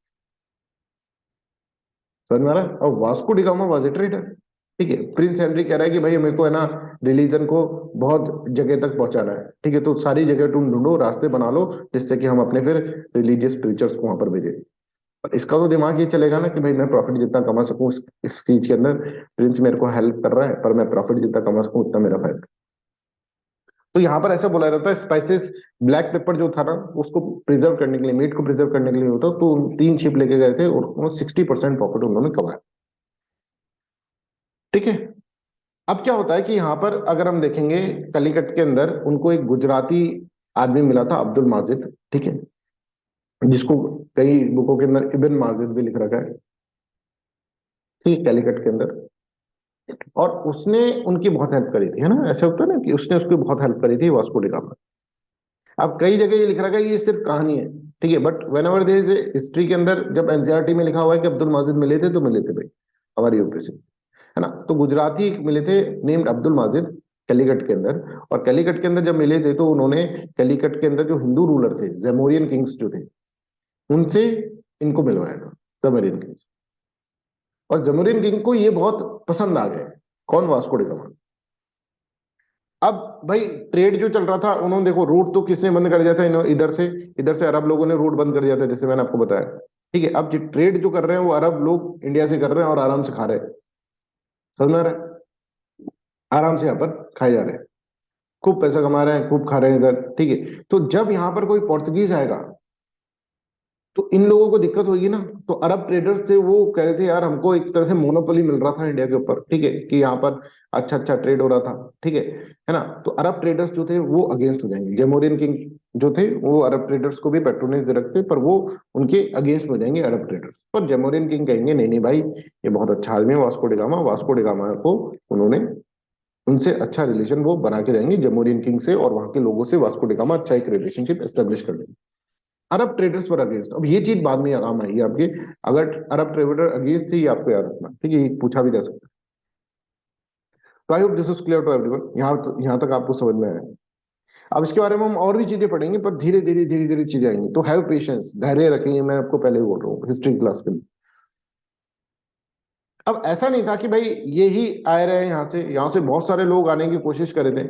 कई लोग थे आधे रास्ते से लौट जाते थे, जैसे एक पुर्तगीज ट्रैवलर थे, ठीक है, बार्थोलोम्यू डियास, ठीक है, उन्होंने क्या करा, उन्होंने यहाँ से चले, पुर्तगीज से ही, पुर्तगाल से चले, और पुर्तगाल से चलकर वो यहाँ तक पहुंचे, पर यहाँ तक पहुंचने के बाद फिर वो इंडिया नहीं पहुंच पाए, यहीं से घूम के वापस चले गए। तो केप ऑफ गुड होप से ही रिटर्न हो गए वो, ठीक है। तो ये नाम भी आपको रखा होगा कि कौन सबसे पहले केप ऑफ गुड होप पहुंचा था, तो ये उससे पहले भी पहुंच गए थे, समझ रहा है, वास्को डी गामा 1498 के अंदर पहुंचा, तो बार्थलोमेव जो थे वो केप ऑफ गुड होप को घूम के और वो चले गए फिर, समझ में आ रहा है? तो यहां पर इस तरह से Portuguese navigator Bartholomew Dias rounded the Cape of Good Hope, ठीक है ना, Hope in Africa and sailed up the eastern coast, फिर वापस वो चले गए वहां तक, ईस्टर्न कोस्ट को टच करके फिर वापस वहां पर चले गए, तो ये भी आए थे, समझ में आ रहा है? तो देखो 1498 के अंदर आए थे वास्को डी गामा, ठीक है, और फिर वास्को डी गामा वापस चले गए और इतने सारे शिप विप लेकर गए और बहुत पैसा उन्होंने कमाया, फिर वापस से वो 1501 के अंदर आए। और पहले आपको पता है कि वास्को डिगामा जैसा आदमी है वो बहुत ही फ्रेंडली ट्रीटीज कर लेता था पहले, तो जमोरियंस पहले से उसको जानते थे कि भाई हाँ एक बंदा आया था बहुत मस्त आदमी था, फिर वो वापस आएगा 1501 के अंदर, तो वहां पर उसके अंदर ट्रेड रिलेशन एस्टेब्लिश होंगे। बंदे में भी कुछ बात थी वास्को डिगामा में, ऐसे नहीं कि वहां पे जाता मर जाता, क्या हो जाता फिर, नहीं होता नाम, कहीं गए थे मर गए थे, समझ में? तो ऐसे एक एक और पर्सन थे, अगर आपसे पूछा जाए 1500 के अंदर जब वास्को डिगामा आया 1498 के अंदर, उससे पहले केप ऑफ गुड होप तक पहुंच गए थे कौन, बार्थलोनो म्यू, ठीक है, और जो उसके बाद जो है एक पेड्रो एल्बर्ट्स कैब्रल भी आए थे, जो कि कैलिकट तक पहुंच गए थे, पर इनको कोई जानता नहीं है बिकॉज इनका इतना अच्छा, आप देखिए इन्होंने रिलेशनशिप एस्टेब्लिश नहीं कर पाए। फिर 1501 में वापस वास्को डिगामा आएंगे, और Vasco da Gama got into friendly treaties with the Zamorins. Vasco da Gama set up traditional factories at Cannanore, Cannanore के अंदर पहली बार जो होंगे ये क्या करेंगे, ये एक ट्रेडिशनल फैक्ट्री जो होती है उस तरीके यहाँ पर खोलेंगे, समझ में आ रहा है? तो यहाँ पर क्यों वास्को डिगामा सक्सेसफुल हो रहे हैं, अभी हम पढ़ेंगे इसके अंदर और भी चीजें, ठीक है, कन्नौर कहाँ पर है, क्या है, ये सब फूड्स वूड्स के बारे में सब कुछ सब मिलेगा। पर आप यहाँ पे देखिए वास्को डिगामा सक्सेसफुल क्यों है, एक तो उनका खुद का नेचर, एक उनको किनका सपोर्ट है, ठीक है, और एक उनकी हेल्प भी हो गई, कई लोग उनकी हेल्प भी कर रहे हैं वहां पर क्योंकि उनका नेचर ऐसा है ना। और जाकर उन्होंने जमोरियन किंग से फ्रेंडली ट्रीटी कर ली, अरब मुस्लिम्स बहुत, ट्रेडर्स बहुत उनके क्या थे, अपोज थे, पर फिर भी उन्होंने इस तरह की चीजें कर ली, है ना। तो I hope this is clear, हाँ उसी रूट से आए, फिर कन्नौर के अंदर फैक्ट्री बनाई, कन्नौर इज इन केरला, ठीक है। तो उस तरह से आप इसके अंदर देखेंगे, तो एक बार रूट उन्होंने क्या बोला, रूट उस तरह से उनको पता चल गया कि भाई हाँ भाई ये रूट है, फिर अब यहाँ से पुर्तगीज को जाके हेनरी को बताएंगे, प्रिंस हेनरी बोलेंगे वाह मैं, मेरे भाई तूने क्या काम करा है। अब फिर क्या होगा कि यहाँ पर चीजें आगे चलेंगी, ठीक है। तो I hope this is clear to everyone, यहाँ से आपको इसके अंदर समझ में आ रहा है, ठीक है। Yes Abhishek please. सर एक डाउट, मतलब दो डाउट है सर। एक ये कि जैसे जो मतलब जब तक ऑटोमन का डोमिनेशन नहीं हुआ था उस इलाके में, तब तक सर ये यूरोपियंस कैसे ट्रेड करते थे इंडियन से, वो अरब ट्रेडर्स के थ्रू, कि वो अरब अरब। ट्रेडर्स के थ्रू करते थे, ऐसे कोई यूरोपियन पहली बार जो पहुंचा उसके अंदर, वो उसको ही माना जाता है कि भाई जो पहुंचा वो था वास्को डी गामा, है ना, ऐसे कि नहीं थे कि यूरोपियंस वहां पे रेज कर गए थे, राइट। तो अरब ट्रेडर्स के थ्रू ही वो ट्रेड करते थे, फिर वहां पर जब उनको ये हुआ कि हम खुद ट्रेड करना चाहते हैं, ठीक है, कि इंडिया के अंदर एक्सप्लोर करें, खुद करें, तब उनके पास वो ऑप्शन खत्म हो गए थे, बिकॉज वहां पर जो थे अरब मुस्लिम्स जो थे बहुत डोमिनेट कर गए थे, और one of the reason of domination of Arab Muslim is Arab traders. उनका जो पैसा था उनको ये था कि भाई हम लोग क्या करें, यहाँ पर डोमिनेशन हो जाए, एक ऑटोमन एक एम्पायर टाइप का बन जाए हमारा, ठीक है। तो उन्होंने बहुत सपोर्ट करा था उनके रूलर्स को, अभिषेक। तो सर ये लोग मतलब जब उनका डोमिनेशन हो गया था तो ये लोग यूरोपियंस को सामान नहीं देते थे, मतलब वो ये हो गया था क्या ऐसा सामान कि जो देंगे, उनको। बट यूरोपियंस अब इसमें बहुत पैसा खा रहे हैं ना बीच के अंदर, वे दस अच्छा। रुपए की चीज अगर 1000 रुपए में देंगे तो फिर यूरोपियन सोचेंगे जहाँ 10 रुपए की मिलती है वहीं चल जाए, है ना अभिषेक, हम्म। उस और तरह। सर जैसे पहला एक चीज आपने बताया था कि किंग ने जैसे क्रिश्चियनिटी को प्रमोट करने का बड़ा सपोर्ट किया था, लेकिन ये स्टार्टिंग में सर ट्रेडिंग फैक्ट्री वगैरह लगाने ये सर क्या मतलब, वो ये तो जैसे आपने कहा था ना कि 3 Gs में पोर्तुगीज का गोल्ड और गॉड और ग्लोरिफिकेशन में गॉड पे ज्यादा फोकस रहेगा, हम्म। लेकिन तो इनकी ये जो स्टार्टिंग है से। वास्को डिगामा जो है ना, that is just a trader. इसको रूट खोलने का काम है ना। ये रूट खोल देगा। अब जब वो आएंगे ना गवर्नर्स, वो अपनी पॉलिसीज बनाएंगे। समझ में आया कि अभी इस ऑफिशियल ये पर्सन यहाँ पर ऐसे नहीं कहा है कि इसको बस काम दिया है कि रूट खोजने का काम। अब रूट खोजने के साथ साथ इसको प्रॉफिट हो रहा है तो ये प्रॉफिट लेकर आ रहा है आराम से। यहाँ पर वो वापस आ रहा है तो यहाँ पर सोच रहा है कि यहाँ पे कन्नौज के अंदर फैक्ट्री बना देते हैं अपनी। फैक्ट्री मतलब जहाँ पर फैक्ट्री ऐसा नहीं है कि भाई फैक्ट्री वैसी चीज नहीं है, यहाँ पर है कि जहाँ पर अपना सामान इकट्ठा कर सके और सामान इकट्ठा करके फिर एक साथ लेकर चल जाए। अभिषेक, अच्छा अच्छा, ठीक है सर, है ठीक ना? है तो सर। ये तो वास्को डिगामा तो एक मनी माइंडेड पर्सन है, ठीक है। अब वो पोर्तुगीज के रूलर ने इसको ऐसे नहीं कहा था कि जा भाई वहां पे क्रिश्चियनिटी प्रोपोगेट कर। उसके लिए उसके पास गवर्नर्स है, वायसराय है।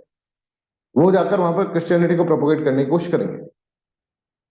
समझ में आ रहा है? आ गया सर। है ना? तो इस तरह से यहाँ पर होगा। तो आप यहाँ पर समझिए। अब यहाँ पर जब एक बार रूट मिल गया, अच्छे से समझ में आ गया कि भाई रूट क्या है, राइट। तो अब वहां का राजा सोचेगा कि भाई अब हमको अपने आदमी वहां पर भेजने चाहिए, पोर्तुगीज का। तो पोर्तुगीज का राजा क्या करेगा, एक पंखा लाएगा और पंखा चलाएगा। क्या बात कर रहे हो? फैन। ठीक है। तो फैन चलाया सबसे पहले। आप कहेंगे पुर्तगीज ने आते ही भारत के अंदर फ्रेंच फैन चलाया। फैन का मतलब क्या है?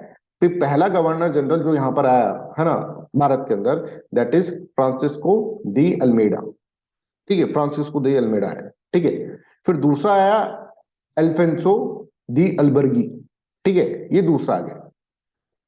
ठीक है, एल्फेंसो दी अल्बर्गी, ये दूसरा गया FA। और तीसरा जो है दैट इज नीनो दा किनो कुन्हा। राइट, इस तरह से इसका नीनो द कुन्हा। तो FAN इस सीरीज के अंदर आपको याद रखना है। समझ आ रहा है? तो पुर्तगीज आए भारत के अंदर सबसे पहले अपन को पेन ड्राइव इंग्लिश मूवी डाली और डालने के बाद फ्रेंच फ्राइज के साथ खाई, वो तो याद हो गया। अब वो पेन ड्राइव जो पी है, पेन ड्राइव पुर्तगीज, तो वो पहले आए यहाँ पर, तो उसको आने से पहले एक आदमी को भेजा कि भाई देख के आ जाए कौन सा रूट है ना। तो उसने बता दिया भाई साहब ये रूट है।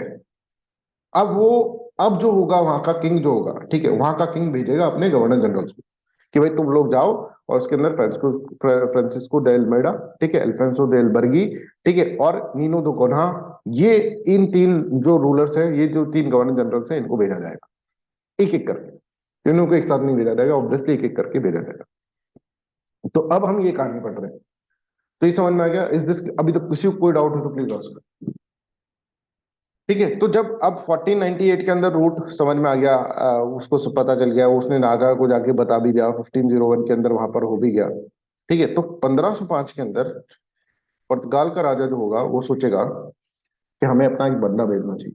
और वो बंदा जो होगा वो होगा फ्रांसिस्को डी अल्मेडा। तो किंग ऑफ पुर्तगाल है, ठीक है, एक किंग है पुर्तगाल के अंदर, ठीक है। वो क्या कर रहा है, क्या नाम है, मैनुअल वन। ठीक है, ये राजा है। ये कह रहा है कि भाई इधर आ, एल्फेंसो फ्रांसिस्को दे अल्मेडा, यहाँ पर आओ और यहाँ पे आओ। और तुम यार ये वास्को डी गामा है ना, कुछ ढूंढ के लाया है, कोई रूट वूट ढूंढा है।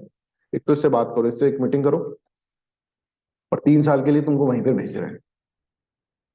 ठीक है, तुमको आराम से हमारा सपोर्ट रहेगा, कुछ कुछ फोर्सेस तुमको दी जाएगी, और तुम्हारा काम वहां पर जाकर क्या है, वहां पर जाकर एस्टेब्लिशमेंट क्रिएट करना है। समझ में आ रहा है? फोर्ट बनाना है, फोर्टिफिकेशन करना है, फोर्ट बनाना है तुम्हारा। बोले ठीक है सर, है ना। तो यहाँ पे फ्रांसिस्को डी अल्मेडा को भेजा जाएगा। The newly appointed governor was asked to consolidate positions. ठीक है, वहां पर जाकर पोजीशन पुर्तगीज की भारत के अंदर करो एस्टेब्लिश, और वहां जाकर तुम प्रोपोगेट करो क्रिश्चियनिटी। ठीक है।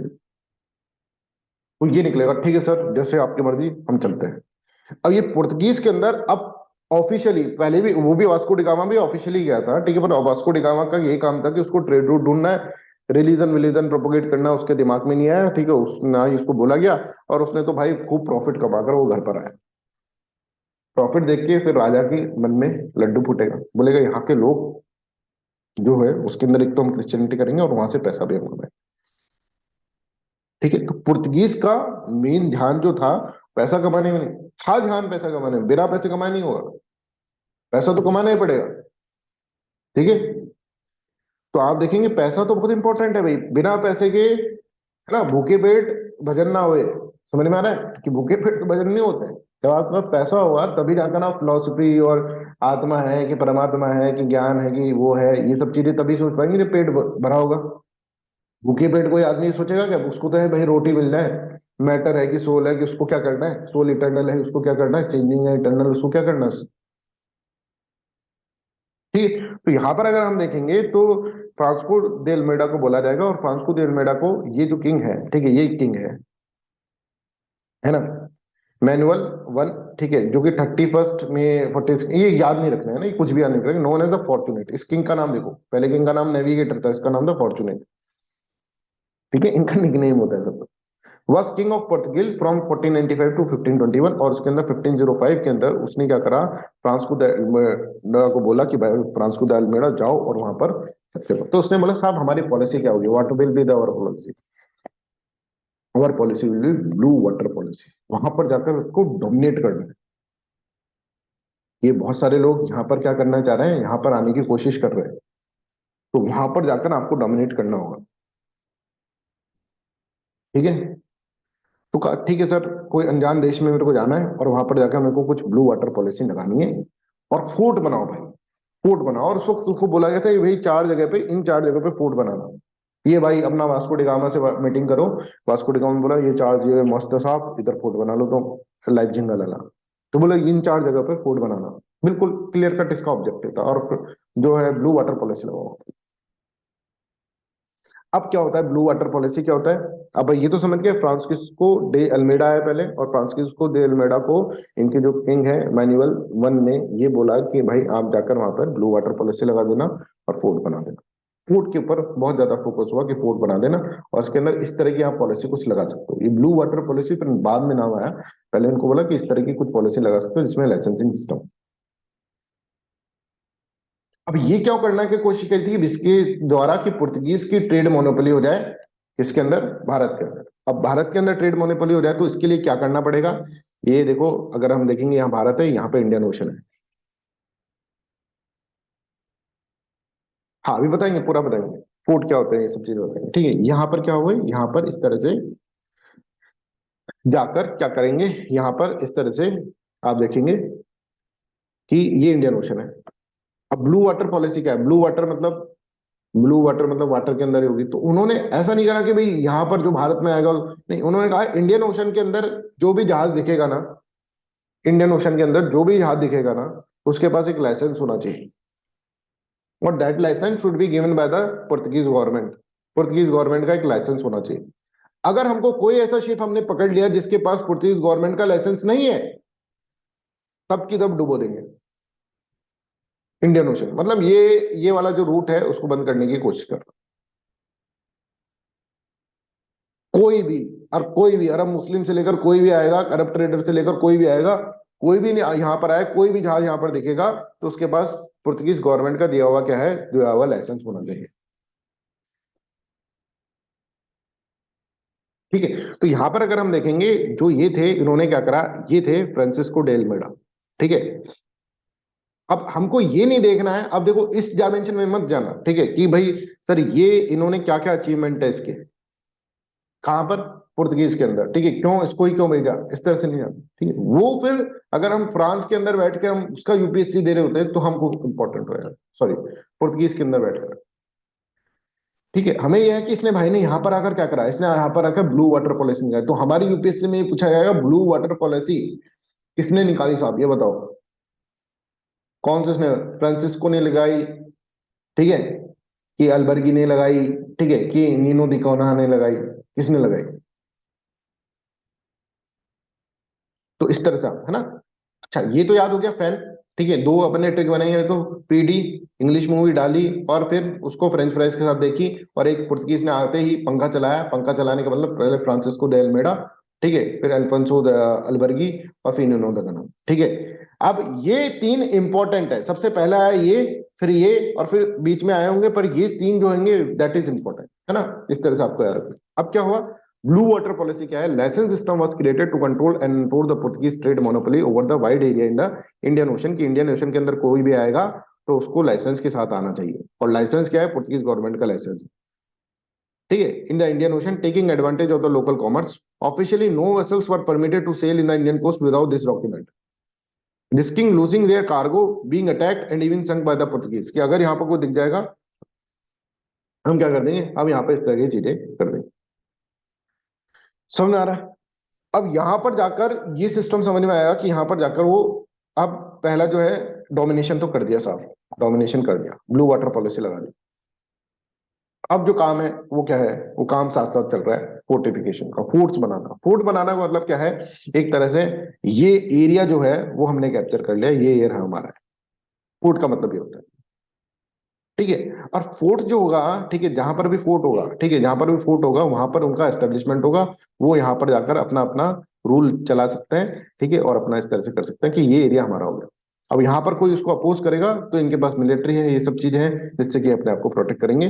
और ये क्या करेंगे, एक तरह से फैक्ट्री भी है इनकी, ये फोर्ट ही तरह से इसके अंदर क्या कर रखा है, इसके अंदर ही सामान भी रखना है, सामान के अंदर हथियार भी रखना है, सब कुछ इस तरह से करना है। ऐसा ही फोर्टिफिकेशन करने की कोशिश की थी, मैंने आपको बताया था ब्रिटिशर्स ने, और उसको अपोज करा गया था किसके द्वारा? उसको अपोज करा गया था वहां बंगाल के किंग के द्वारा, बंगाल के प्रिंस के द्वारा, सिराजुद्दौला के द्वारा। और उसी कारण से आप देखेंगे one of the reason for the battle of Plassey, ठीक है, वाज फोर्टिफिकेशन, फोर्टिफिकेशन को अवॉइड करना चाह रहे थे, ठीक है, जो अपन ने पढ़ा था, है ना। अपन ने कुछ कुछ मॉडर्न हिस्ट्री का पार्ट जो है वो पढ़ रखा है किसके अंदर, पॉलिटी के अंदर, उसको रिवाइज भी करवा दूंगा मैं, बट अभी हमको पहले इन सब लोगों के बारे में समझना।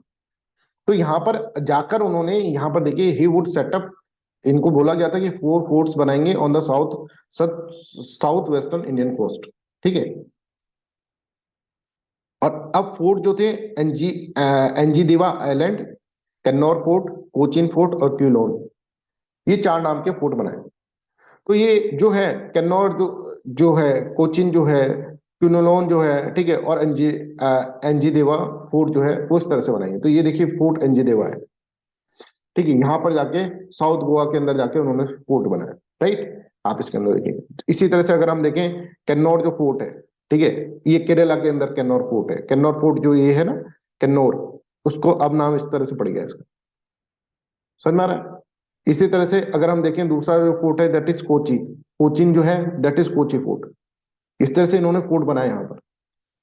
कोलम फोर्ट, क्विलोन जो था उसको कोलम फोर्ट बना, नाम इनके ओरिजिनल ये है, ठीक है, पर आते आते आते आते ये हुए, समझ में आ रहा है? तो ये सारे पोर्ट्स इन्होंने इसके अंदर बनाए। अब यहाँ पे जब पोर्ट बनाएंगे तो आप देखेंगे इन सभी पोर्टों के ऊपर चर्च भी बनेंगे, और इन सभी पोर्ट का नाम भी इसी तरह से रखा जाएगा, सेंट के नाम पर रखा जाएगा। जैसे आप यहाँ पर देखेंगे कन्नौर का जो फोर्ट था उसका नाम है fort Saint Angelo,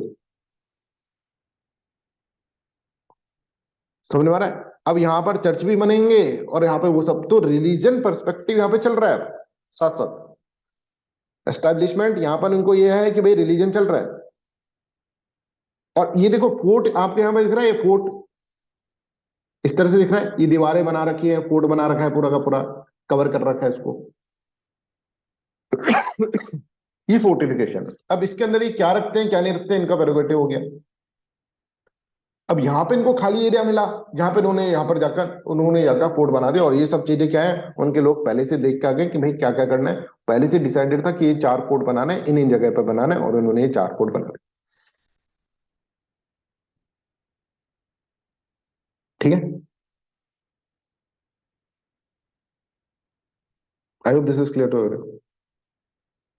any doubt in this one you can ask. हाँ, घेराबंदी की तरह समझ सकते हैं कि भाई एक अपना एरिया बना लिया है जिसके अंदर अब क्या सामान डाल रहे हैं अपन, क्या कर रहे हैं, बिजनेस के पर्सपेक्टिव से भी हो सकता है, ठीक है। तो उस तरह से अपन इसको केलाबंदी को, फोर्ट को, फोर्टिफिकेशन को इस तरह से बोलते हैं, राइट। तो I hope this is clear to everyone. यहाँ तक अपन समझते हैं अभी, है ना। तो this is all about today's class. आज शाम को क्लास होगी तो अपन पूरा का पूरा ब्रिटेन तक पहुंच जाएंगे, ठीक है, इंग्लैंड तक पहुंच जाएंगे। और इंग्लैंड के अंदर जो अपन ने पहले पढ़ रखा है, ठीक है, जो पहले पढ़ रखा है उसको थोड़ा सा रिवाइज करके फिर अपन आगे बढ़े। Yes Abhishek please. सर एक चीज ये कहना था, सर शाम की टाइमिंग थोड़ा पहले शिफ्ट हो सकती है क्या सर, 4 के आसपास? 4 के आसपास तो क्यों? सर कोई सर मतलब मेरा पर्सनल है थोड़ा ये कि जैसे सर 8:30 तक क्लास खत्म होती है ना सर, तो फिर हम्म। इवनिंग क्लास को सर रिवीजन करने का समय नहीं मिल पाता और अगले दिन मॉर्निंग क्लास तुरंत आ जाती है सर। तो वो दो क्लास का थोड़ा सा प्रेशर ज्यादा, जैसे 4 से 5:30 अगर हो जाए सर, तो फिर हम लोग को वो जो इवनिंग क्लास है ना, वो उसी दिन शाम में रिवीजन भी हो जाएगी सर और ठीक है, अपलोड मैं भी हो देखता हूँ जाएगी। ना, मेरे को थोड़ा सा टाइम दो, मतलब एक वीक का टाइम दो, मैं आई विल ट्राई। ठीक है सर, ठीक, कोई इशू चलो, तो रितिका कुछ पूछ रही है, Ritika yes sir. Sir please. जहाँ पे नोटिफिकेशन कर रखा था, फिर वहाँ पे जो लोग थे सर, फिर वो उनको रिप्लेस कर दिया गया था या फिर वो वहीं पे थे? नहीं देखो, फोर्टिफिकेशन यहाँ पर जो जगह है ना, अब यहाँ पर देखो, यहाँ पर एरिया किसी किंग का है ये, ठीक है, पर यहाँ पर जगह पूरा खाली इस तरह से पड़ा हुआ है, तो खाली यहाँ जगह दिखा उन्होंने फोर्ट्स बना ली। अब फोर्स बना लिए तो यहाँ के लोग जो होंगे वो उसको अपोज करेंगे, ठीक है। अब अपोज करेंगे तो फिर बैटल होंगे। तो अभी तो यहाँ पर इन्होंने अल्फेंसो द एल्बर्गी के टाइम पर क्या होंगे, कुछ कुछ बैटल होंगे, जैसे बैटल ऑफ गोवा होगा, राइट। तो फिर वो बैटल होंगी, वो कहेंगे भाई यहाँ पे फोर्ट्स फोर्ट्स क्यों बनाए, तो उसके अंदर वो चीज अपन आगे बढ़ेंगे, रितिका। ठीक है सर। सर और जैसे आपने बताया ना, पहले ऑटोमन एम्पायर था, तो उससे पहले तो सर मतलब जो यूरोपियंस हैं उनका ट्रेड ऑटोमन हाँ, एम्पायर बट और ऐसा कहीं ऑफिशियल ट्रेड जो था वो अरब ट्रेडर से होता था और वो सेटिस्फाई रहते थे अरब ट्रेडर्स। पर जब उनकी मोनोपोली हो गई, ठीक है, यहाँ पर कि हमारे रूट रहेगा यहाँ पर, तो फिर अरब का जो था वो अरब की मोनोपोली हो गई, तो फिर उन्होंने सोचा कि हमको तो कोई दूसरी रूट यहाँ पर ढूंढने चाहिए, जिससे कि क्या हो, हम डायरेक्टली हम कांटेक्ट करें इंडिया से। अभी तक वो इंडिया की तरफ, ईस्ट की तरफ वो गए नहीं थे वो लोग, ठीक है, क्योंकि उनका काम वहीं से चल रहा था। पर अरब ट्रेडर्स जब वहां पे नेक्सस बनेगा ऑटोमन एम्पायर के किंग्स के द्वारा, तब वो अपने प्राइसेस प्राइसेस बढ़ा देंगे, ठीक है। तब जाकर उनको नीड होगी कि भाई हमको जाकर उस तरफ जाना चाहिए, रितिका। ये सर, पर मेरा क्वेश्चन सर ये है कि मतलब इससे पहले ऑटोमन एम्पायर के स्टैब्लिशमेंट से पहले जो इंडियंस हैं, सॉरी जो यूरोपियंस हैं, वो इंडिया में तो नहीं आए होंगे ना उस नहीं। रूट से, ऑटोमन रूट पर से? हम सोच सकते हैं कि अगर वो तब आते तो वो कैसे आते, पर उनको आना, हम क्या सोचे ना, हम कहा कि वास्को डी गामा ऐसे घूम के क्यों आया, ऐसे डायरेक्ट क्यों नहीं आ गया, आना उसको ऐसे चाहिए था, ठीक है, पर उसको ऐसे घूम कर क्यों आया, तो उसका रीजन हमने आपको बताया, रितिका। यस सर, क्योंकि जो सर वास्को डी गामा था, उसी ने तो इंडिया डिस्कवर्ड किया था ना हाँ उस बिल्कुल, टाइम। ऑब्वियसली, और यूरोप के अंदर जो पहला पर्सन अगर हम बोले पुर्तगीज के अंदर बोले, तो उनको ऐसा था, उनको अरब ट्रेडर्स से उन्होंने सुना हुआ है कि भाई ऐसा ऐसा है, ऐसा ऐसा कंट्री है वहाँ पे, ऐसे वहां से लाए। बोले कहाँ से लाए भाई, इतना मस्त चीज। बोले अब वहाँ इंडिया से लाए, ठीक, तो बस। तो अब उनको इंडिया को खोजने की जरूरत कब पड़ी, जब भाई तो पूरा पूरा नेक्सस बन जाएगा ट्रेडर्स और उनके बीच में, किंग के बीच में, ऑटोमन एम्पायर्स के बीच में, ठीक है। वर्ल्ड हिस्ट्री के अंदर जैसे ये चीज पढ़ाता है, तो उसको फिर अब उसके अंदर वो प्राइस जो होंगी that will be decided by the Ottoman empire, ठीक है, वहाँ के रूलर्स डिसाइड करेंगे, तो वो प्राइस बढ़ा देंगे, ठीक है। तो फिर उनको लगेगा कि भाई पहले ही सामान इतने में देते, इस तरह से ही होगा। फिर उनका एक रिक्वायरमेंट होगा कि भाई हमको उस जगह को ढूंढना चाहिए जहां से ये खुद लाता है, तो हम अपना बिजनेस खुद ही करें, है ना, रितिका। सर एक और डाउट है। हाँ रितिका प्लीज। सर जैसे जब न्यू वर्ल्ड मतलब न्यू वर्ल्ड और ये सब जो नेविगेटर्स है वो खोजना शुरू कर रहा था उन्होंने, तो मतलब ये एक कंसिक्वेंस रहा था उसका, रिफॉर्मेशन मूवमेंट हुआ, रेनेसेंस वगैरह हुआ, तो उसमें तो सर ये था ना कि गॉड को लेके मतलब टसल सी चल रही थी। अब जो लोग हैं वो आफ्टर लाइफ को छोड़ के अब प्रेजेंट पे मतलब फोकस कर रहे थे। दैट इज तो ऑफ फिर 16 17 सेंचुरी के टाइम पे, yes please speak please, Ritika.